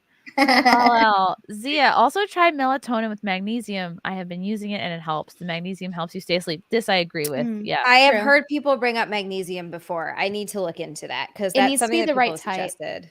Do Make you know sure what it's the type right it one. is? Let me look I mean, at I my- guess I can Google it, but Yeah, there's like a little paper with like all the different types of magnesium and what benefits they give. I'll try to find it. Ooh, okay. Thank Do you guys do oil pulling, coconut oil pulling? I haven't in a couple years, but heard I of thought it was that. really helpful. It makes your teeth really white, and it pulls like all the bad. It helps with bad breath, and it pulls like all of the icky bacteria out of your mouth. what do you do? Tell me more about this. I want to hear take about it with white coconut. You do coconut oil. Like a You scoop. take like a spoon of it, and it's obviously in like it's like a cream almost. Yeah. Coconut oil, and you just like put it in your mouth. Your mouth obviously warms it up to a liquid, and then you swish it. You literally like swish it between you pull it back and forth between your teeth. You're just swishing Like it, literally. mouthwash. You let Yeah, it like okay. coat everything, and you're supposed to do that for like I think 20 20 minutes. minutes. Oh my And I do then- it while I'm in the shower. That's a great idea. I gotta start doing it again. But And does then it you're not- taste and gross though? I think it tastes good. I mean, No, it's it like tastes coconut. good, and it just feels like it's really like It makes your clean. mouth feel good. Yeah. And then you're Huh. supposed to spit it out, but not in the sink because it'll fuck up your pipes. Supposedly, they say to spit it in your like trash or whatever. Toilet, maybe. Yeah. Huh. I kind of want to do that. 20 minutes sounds like a long time, but that's smart doing it in the shower because then you're showering, you're doing something else that like takes your mind off of the fact that you have a mouthful of oil. Yeah. Yeah. And sometimes the bacteria in your mouth can, like, if you have poor oral hygiene, like that can lead to other ailments. I'll do this now. This So, is like- now hygiene chat. What if you think about it, if your teeth are messed up, right? Couldn't you infect the guy's dick when you Ew. What if he has like a little cut on his dick and your bacteria in your mouth like gets in it? Wait, what? That's called Wait, what? STDs. Wait, what? Say that again? What the what? Like, what if he has like a little paper cut on his dick, just like a tiny cut, and the bacteria from your mouth gets in the cut and infects it? Well, hold on. I'll do you one better. Oh no! I have read that a man should not go down on a woman like after eating something very bready, for example, bread or like pizza or anything. Sorry, I don't know why that was so funny. for example, such as bread. Like, which is so much food, right? Because it's like anything yeasty, because apparently, like, and again, if you have bad oral hygiene, like if you're not brushing your teeth and then hooking up, like that's fine. But if you go from like a bunch of pizza or bagels or whatever, and then you go down on a chick, like supposedly that mouth bacteria or yeast or whatever can transfer and like possibly give you like a yeast infection or something. Gross. That's what I've Nasty. like that's why like brushing your teeth is so important. Yep. How many times a day do you guys brush your teeth? Do you do morning, night, or after lunch too? If I'm being totally honest, like just at night. But like but honestly, when I'm on the road, I do it in the morning too. Huh. 'Cause I'm just like, When I'm you're in a on the road. hotel. I don't have my shit everywhere. Like I'm doing everything by the It book. feels fancy and like you It have does. everything together. Yeah. Yeah. I brush my teeth every morning after at night too. I floss and brush and mouthwash at night, and then I just brush in the morning after coffee because I like it stains your teeth so bad. So I'm trying to Yeah. cut down on that just a little bit, Or use like a whitening. I Need a definitely whitening floss. thing. I'm pretty anal about flossing. I used to not be, but now it's like I don't want to I lose have anal. veneers, so I have to be super, super like meticulous with flossing them and cleaning them. So That's right. You were telling us that Mhm. because you can't drink any, like you got your drink at Starbucks with no ice because you can't drink any ice. yeah, no, like that, like ice cream is fine because I'm like licking it, but if it's like too hot or cold, it's like intense pain. So Were the yeah. veneers worth it? Your teeth are really nice, and I've been thinking about it. If your teeth aren't broken, don't do it. Okay. So my teeth got like fucked up in a fight, so I had to do it. And That's right. Yeah. Yeah, It's not fun. It's super, super expensive, and they shave your teeth down to They like whittle them down to like stubs. yeah. So, well, Stones. half of them are crowns, half are veneers because like some of my teeth were just too damaged. But I mean, it looks nice, but it's really not worth it. I wish I had my regular teeth. Okay, that's good to know because I was looking into veneers and they have this thing. I mean, not that I can afford to do this anytime soon. It's just in my head. And lumineers, which are like I don't know that much about lumineers, but they just like put them on your teeth. They're thinner, so they don't have to shave your teeth down. But I don't know if it causes like other I issues. think your teeth are great. I think like you don't at all have to sweat it. Like I think your teeth are good. I think I'm just self-conscious because this front one is fake and it looks a little different than the other ones. And so I think Nobody I can fixate tell, though. on that. Like Yeah. it's hard. I don't know. You see your own flaws, I guess. Well, Yeah. even with veneers, that wouldn't fix it because each of them are over a tooth, and so all of your teeth, I don't know, react to things differently. So if like one of your teeth is like has more enamel than the one next to it, even with veneers on it, over time you'll be able to see that. Like you can tell on mine, each of my teeth. I mean, they're the same color veneers, but they're all slightly different, and I can tell. I don't think. Unless somebody's really staring at my teeth, they can't tell. Yeah, I was gonna say I could never tell from your teeth. So I guess that also proves the point that like we notice stuff about ourselves that no one else does. Yeah. Yeah, one of my boobs is fake. One fake boob? Just one. There was a fight. Have you seen the text between Jack and Elon? Jack regrets what Twitter has become and wants to work to either delete it or make it impossible for it to be controlled by a few people or for people to be censored. What? Huh. That's interesting. For those like I feel like for the few sweet weeks of Elon buying Twitter and when that whole thing was happening, my Twitter was doing so well. Yeah. And then when he's like, I'm not gonna buy it anymore, it suddenly like nosedived a little bit. Like I was getting all these followers, things were growing, and then all of a sudden it was like, nah, just kidding. I was like, oh, Yeah. okay. I don't know what the fuck happened. Wow. Yeah. Newly released text between this is a few days ago. I guess I'll pull this up. Thanks, Heffelflinger. Okay. Well, looks like it's not gonna happen then. That sucks. Text release, how the Twitter founder had pushed since at least last year for the mogul to join the site's board. Dorsey appeared to say that he had urged Musk to join Twitter's board when the site was battling with activist investor Elliott Management, which started trying to oust Dorsey as Twitter CEO in 2020. Damn. Back when we had the activists come in, I tried my hardest to get you on our board. How did they find their texts? Our board said no. Dorsey wrote to Musk on March 26 of 2022, according to texts revealed in court filings on Thursday. That's about the time I decided I needed to work to leave, as hard as it was for me, added Dorsey, who resigned last November. Explaining the board's decision to not bring in Musk, Dorsey wrote, I think the main reason is the board is just super risk averse and saw you adding as more risk, which I thought was completely stupid and backwards. During the two billionaires back and forth, Dorsey told Musk that a new platform is needed beyond Twitter. It can't be a company. That's why I left, Dorsey said, adding that he believed the solution was an open source protocol that's not reliant on advertising revenue. Musk later responded that he thought it's worth both trying to move Twitter in a better direction and doing something that's decentralized, according to the court filing. Interesting. Other texts revealed as part of the legal battle that Matthias Dopfner, the billionaire-owned Axel Springer, which Politico and Insider personally offered to run Twitter for Musk. Wow. Damn. All right. Probably, I think it sounds like it's not going to happen. I think the number of bots has turned Elon off. Or maybe this was just like his plan all along, was to shine a light on that. That sucks, man. You know, I think Twitter helped kind of bridge the gap, though, between people and celebrities. It did have a function or a use. It kind of helped celebrities go out of meta and allowing creators like us to grow. True. I never would have talked to Chrissy Teigen if it weren't for Twitter. Yeah. I would never talk to William Shatner. Like, well, actually I did, but not in the same way. I mean, that was a rad tweet. That's like a cool thing to have in the books. Oh, I would have never fought with Mark Hamill. You got into a fight with Mark Hamill? Yes. Is that after someone, because I saw, so the last in the saga that I saw was William Shatner tweeted at Mark Hamill and was like, hey, how come you're not following her? Like that kind of thing. And then someone commented on that about like how racist or whatever you were. And then that was the last that I saw of it. Was it that?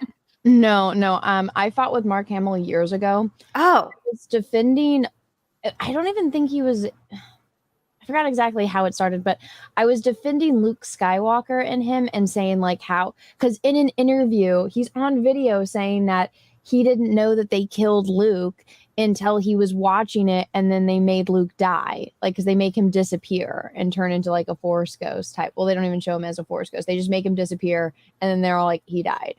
And he didn't know that that's what happened until he watched it. And this is in an interview of him on video saying this. And so I was talking about that, about how it's like, it's fucked up that they did that to you. And he tweets at me, wrong. It was in the script from the beginning. And I'm like, well, that's wow. Funny. That's funny because that's not what you said after you watched it, Mark. What? Why would he say that? He doesn't like me. He's soft blocked me so many times. Soft block? What's a soft block? Soft block is when you're following someone and they block you and then immediately unblock you. So it just makes you guys unfollow each other. So why does he keep unblocking you if he doesn't want to Because I don't think he wants me to like post that he blocked me. Like right now with the William Shatner thing, he soft blocked me again and he just didn't respond to the tweet.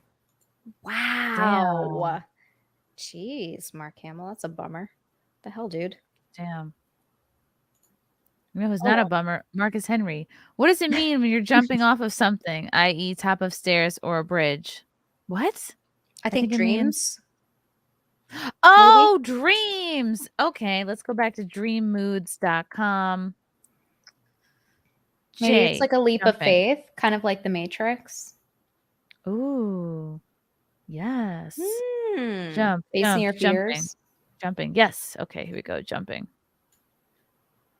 Let's go to jumping, a jumping dream. Maybe something about inhibitions. Jumping. To dream that you're jumping indicates that you need to take a risk and go for it. You will overcome your obstacles and find progress towards your goals. Consider the metaphors jumping for joy to mean thrill and excitement, or jumping the gun to mean impatience or impulsiveness. The way you feel in the dream will provide additional significance and meaning to your dream. The dream that you fail to jump or are afraid to jump indicates you fear uncertainty. You do not like change.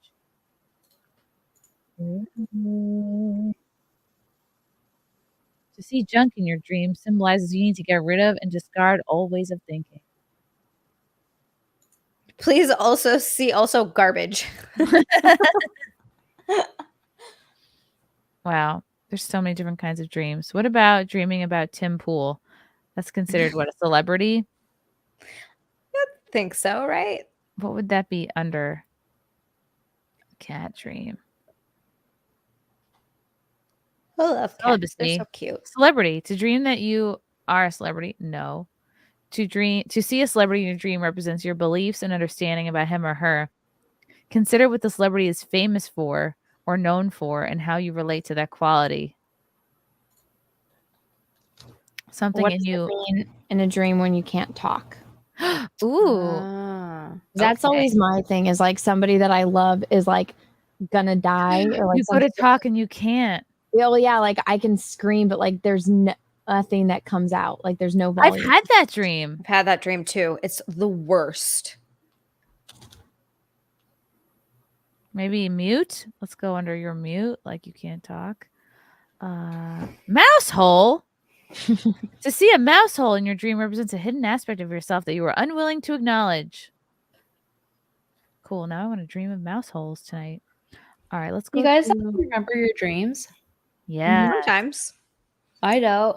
It's very rare. That's why when I do and it's a nightmare like the one I talked about earlier, it really affects me and like is living in my head rent free, basically. That makes sense. There's a trick to remember your dreams. So when you wake up, immediately, like do not move. You just have to stay in the same position you are like when you wake up.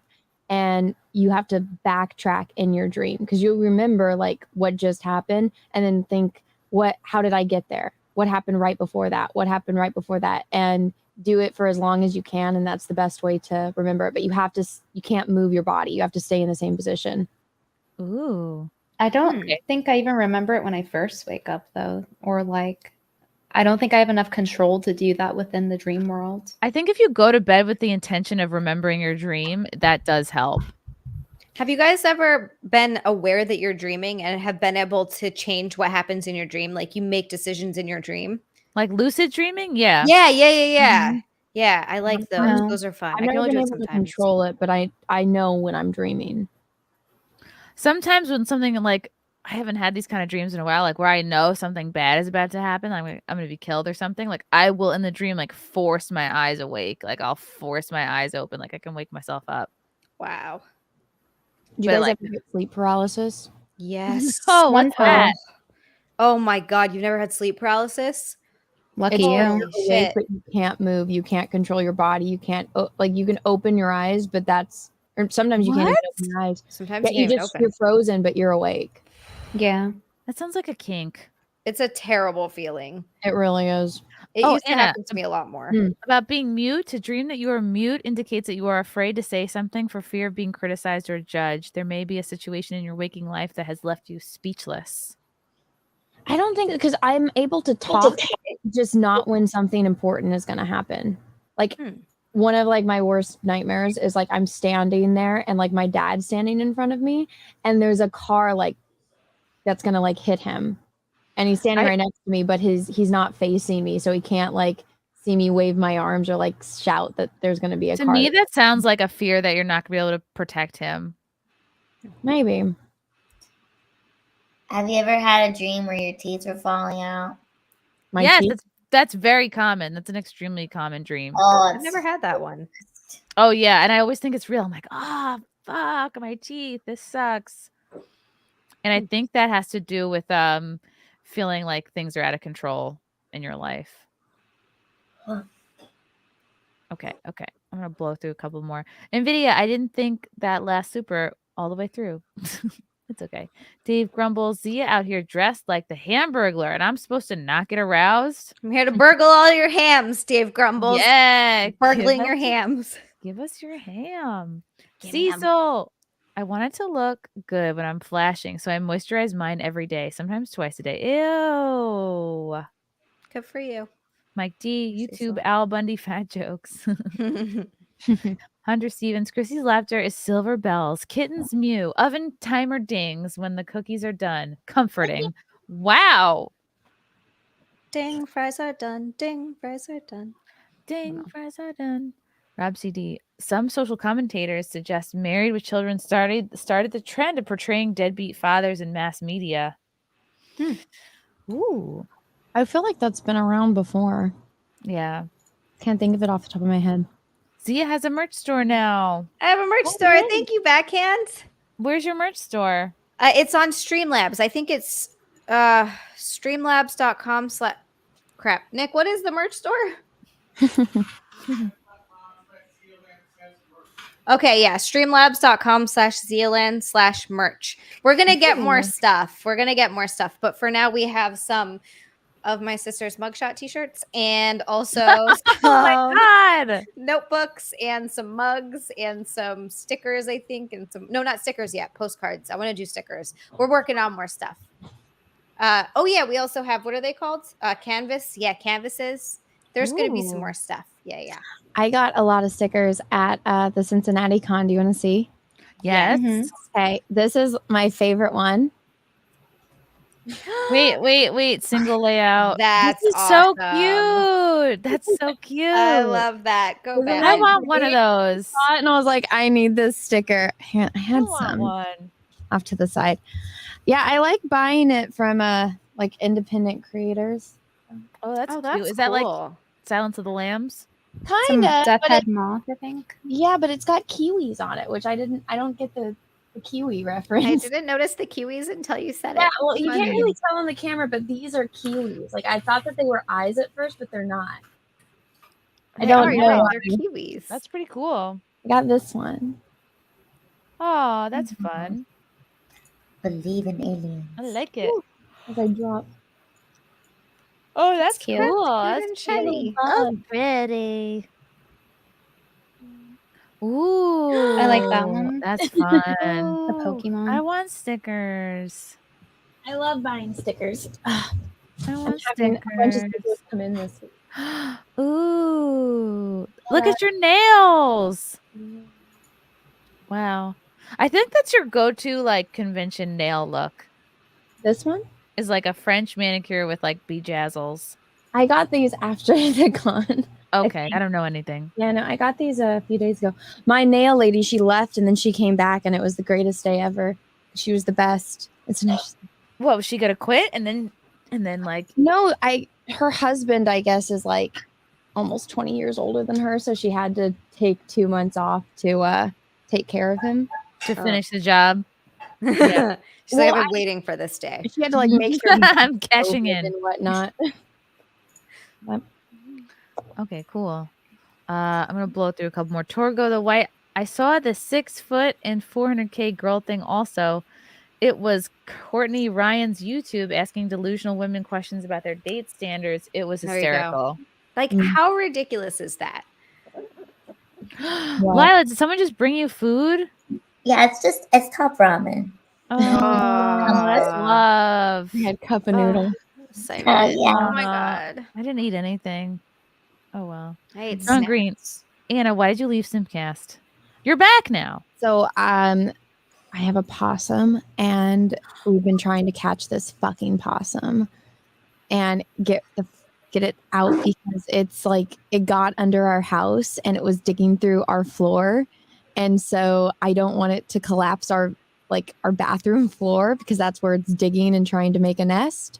So anytime it like alerts me on the Ring app that it's out, I have to go out and catch it. I caught a rat the other day, which I didn't want to catch the rat. I wanted to catch this fucking possum. I'll see if- Oh my god. Imagine there's like a possum app. It's just spelled like POSM or something, like to try to make it cool and I'll modern. see if I can pull it up on the Ring app and show you guys. It was living in our Christmas tree because we have like one of those fake Christmas trees, but Peaches got tired of taking it apart, so he just puts it in a bag and then hangs it like back behind our garage. And he got the Christmas tree in last year and he went to go open it. And ironically, I was on SimpCast when this happened. And he opened it and the possum was just in the fucking Christmas tree. And so, It was like Merry Christmas. Is it hanging I up have lights? pictures of that? But he threw a sheet over it and dragged it outside and watched on the Ring and waited for the possum to get out. So I've had the feud with the possum for like a year or two. So it was going crazy and I was trying to catch it. So And I was like, I'm gonna get this fucking possum. Well, it only comes out at night, and that's unfortunately when all my streams are usually scheduled. Yep. That's really funny. Definitely post a picture of this possum if and when you catch it. Yes. Joshua, Chrissy, me and my friends enjoyed the show Saturday night and getting roasted. Looking forward to the next time you are in NOLA. Keep killing it. Thanks, Josh. I remember you guys. You were fun. Thank you, Russell Hall. From now on, I recommend you demand a security deposit from all your expected guests. They only get it back if they show up and do everything right. Aw, no. Nesquick, Venti, if your eyes ain't blue, no second date for you. Oh God, I mean, No, it doesn't have to be blue. I just like interesting eyes. Like it can honestly be the shape too, but it's usually the color, like something like multicolored or like a piercing blue or like a piercing green. It has to be something interesting to me. Yeah. Special eyes. Central Citizen, great show tonight, ladies. Thanks, Spectral. Wow, I can't read. Spectral. Yep. Daniel Welch. Any idea what it means if you don't dream? I have aphantasia. Can't visualize with the eyes closed. Can visualize with the eyes open, though. Yeah, I think that's called just having your eyes open. You know, seeing. I think it's just called sight. I think if you haven't, God, I don't know. I'm not an expert here, but I always think like when I want to dream more, I like consciously think about I want to dream more. Like I want to like see something like deep inside of myself. So I'll like go to bed with that intention of wanting to learn something. But that's just me and I'm gay. Russell Hall, if you don't need to moisturize, if they won't be able to see anything when you flash them, I think Cecil might be playing with himself for fun. Gross. And one more from Sam Adams. Play Zia's best joke ever. Latest Chip Insta. No? Sam Adams, how dare you call me out? How dare you, Sam Adams? You can play it if you want. It's really terrible. It's just me bombing horrendously. It's very awful. Where did I find this? It is on Chip Chipperson's Instagram. It's really bad. If it's really bad, then we must see it. Really bad. Yeah, if you guys aren't watching Chip Chipperson, I don't know what you're doing with your lives. Chip Chipperson. It might be because they're smart. But also I can't say anything because I love Chip so much.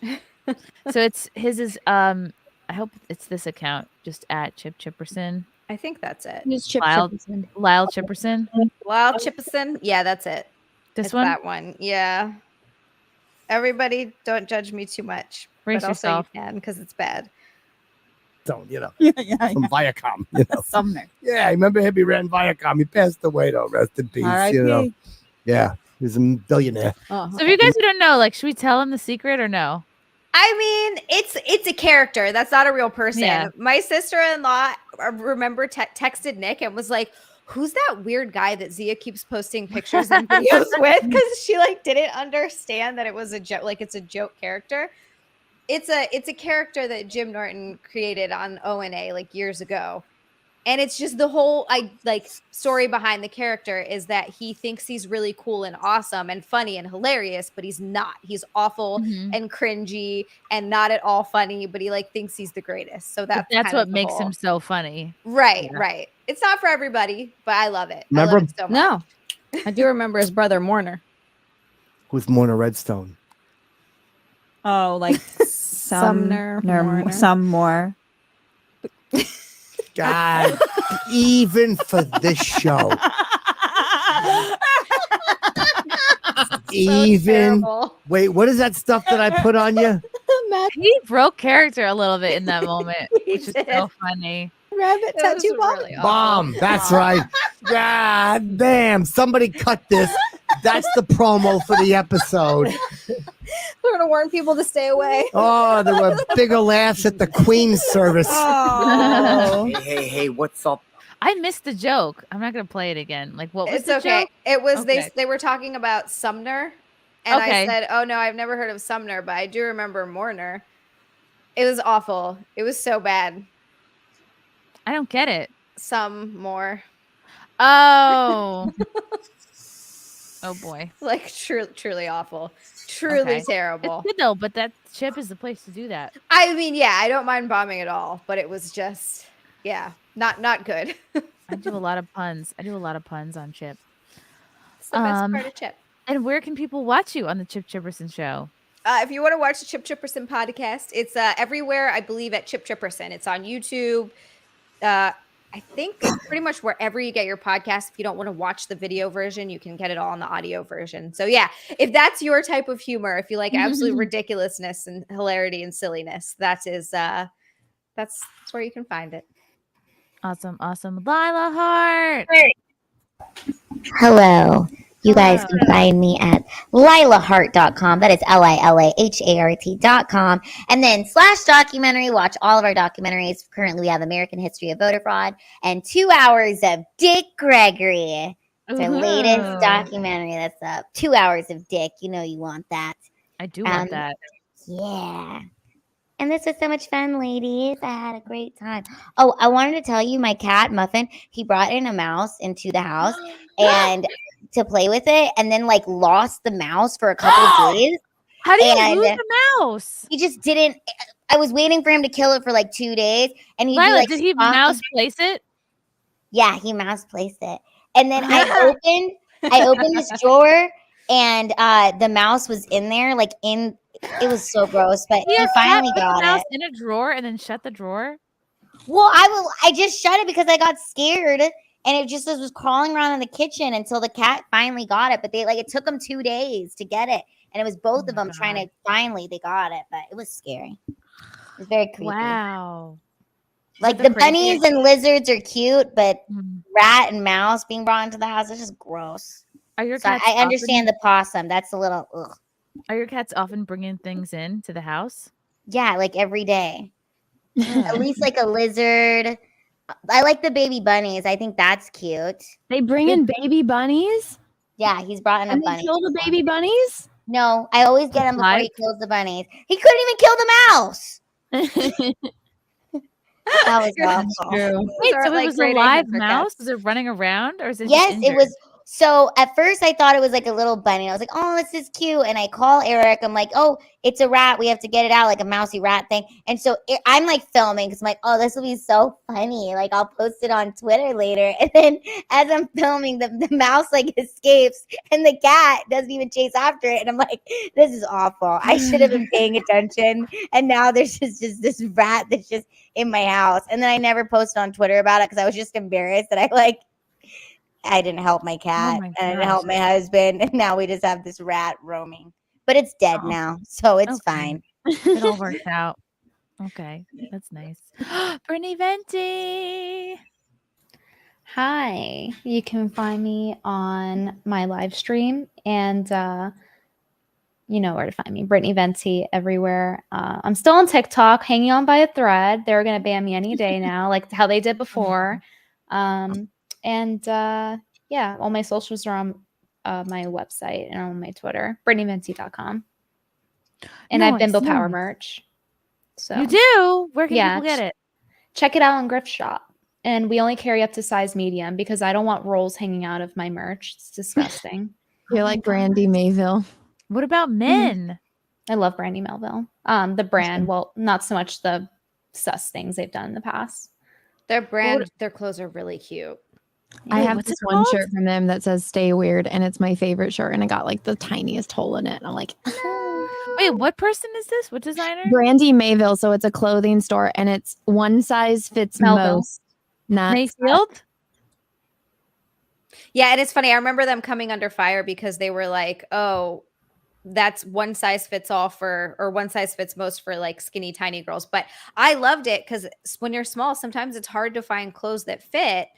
And it's one of the places that, It's like overpriced clothing, but the material is always really nice. And it fits really good. Mm-hmm. Like their And clothes they don't- always fit.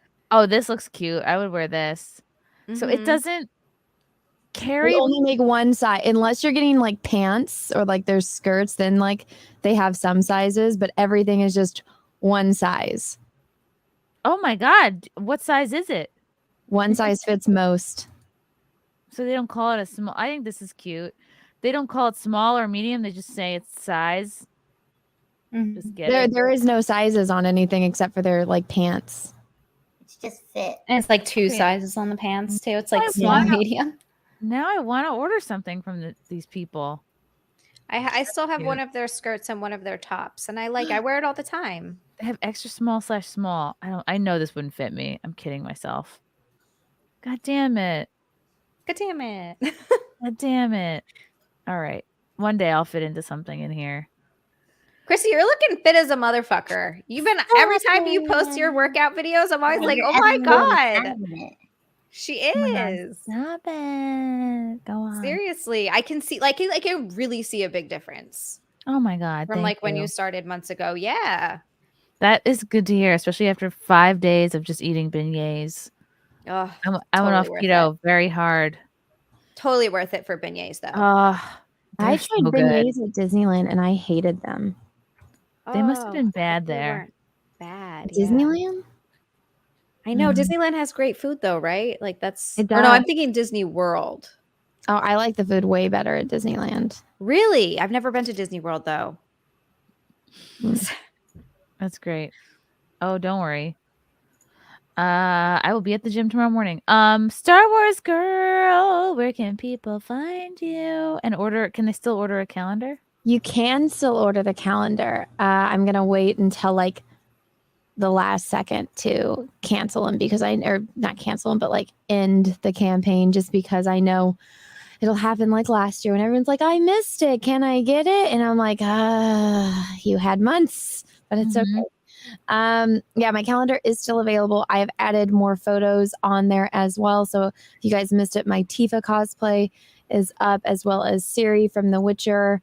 And Harley Quinn. I think those ones are the last 3 that I added on there. And then you guys got a little sneak peek at Quiet. But my calendar is still available. You guys can follow me on YouTube, Instagram, Twitter, Twitch, Facebook, all under that Star Wars Girl. I'm actually going to be going live very shortly on my art channel to do another eye painting. I crossed a huge milestone yesterday, which was 75 eyes have been painted. Wow. Congratulations. Wow. Thank you. So I have 125 left, soon to be Did 120. you do my eye yet? I have not, because you came in like very late. I will be painting Brittany's eye before I paint yours, because she actually sent it to me.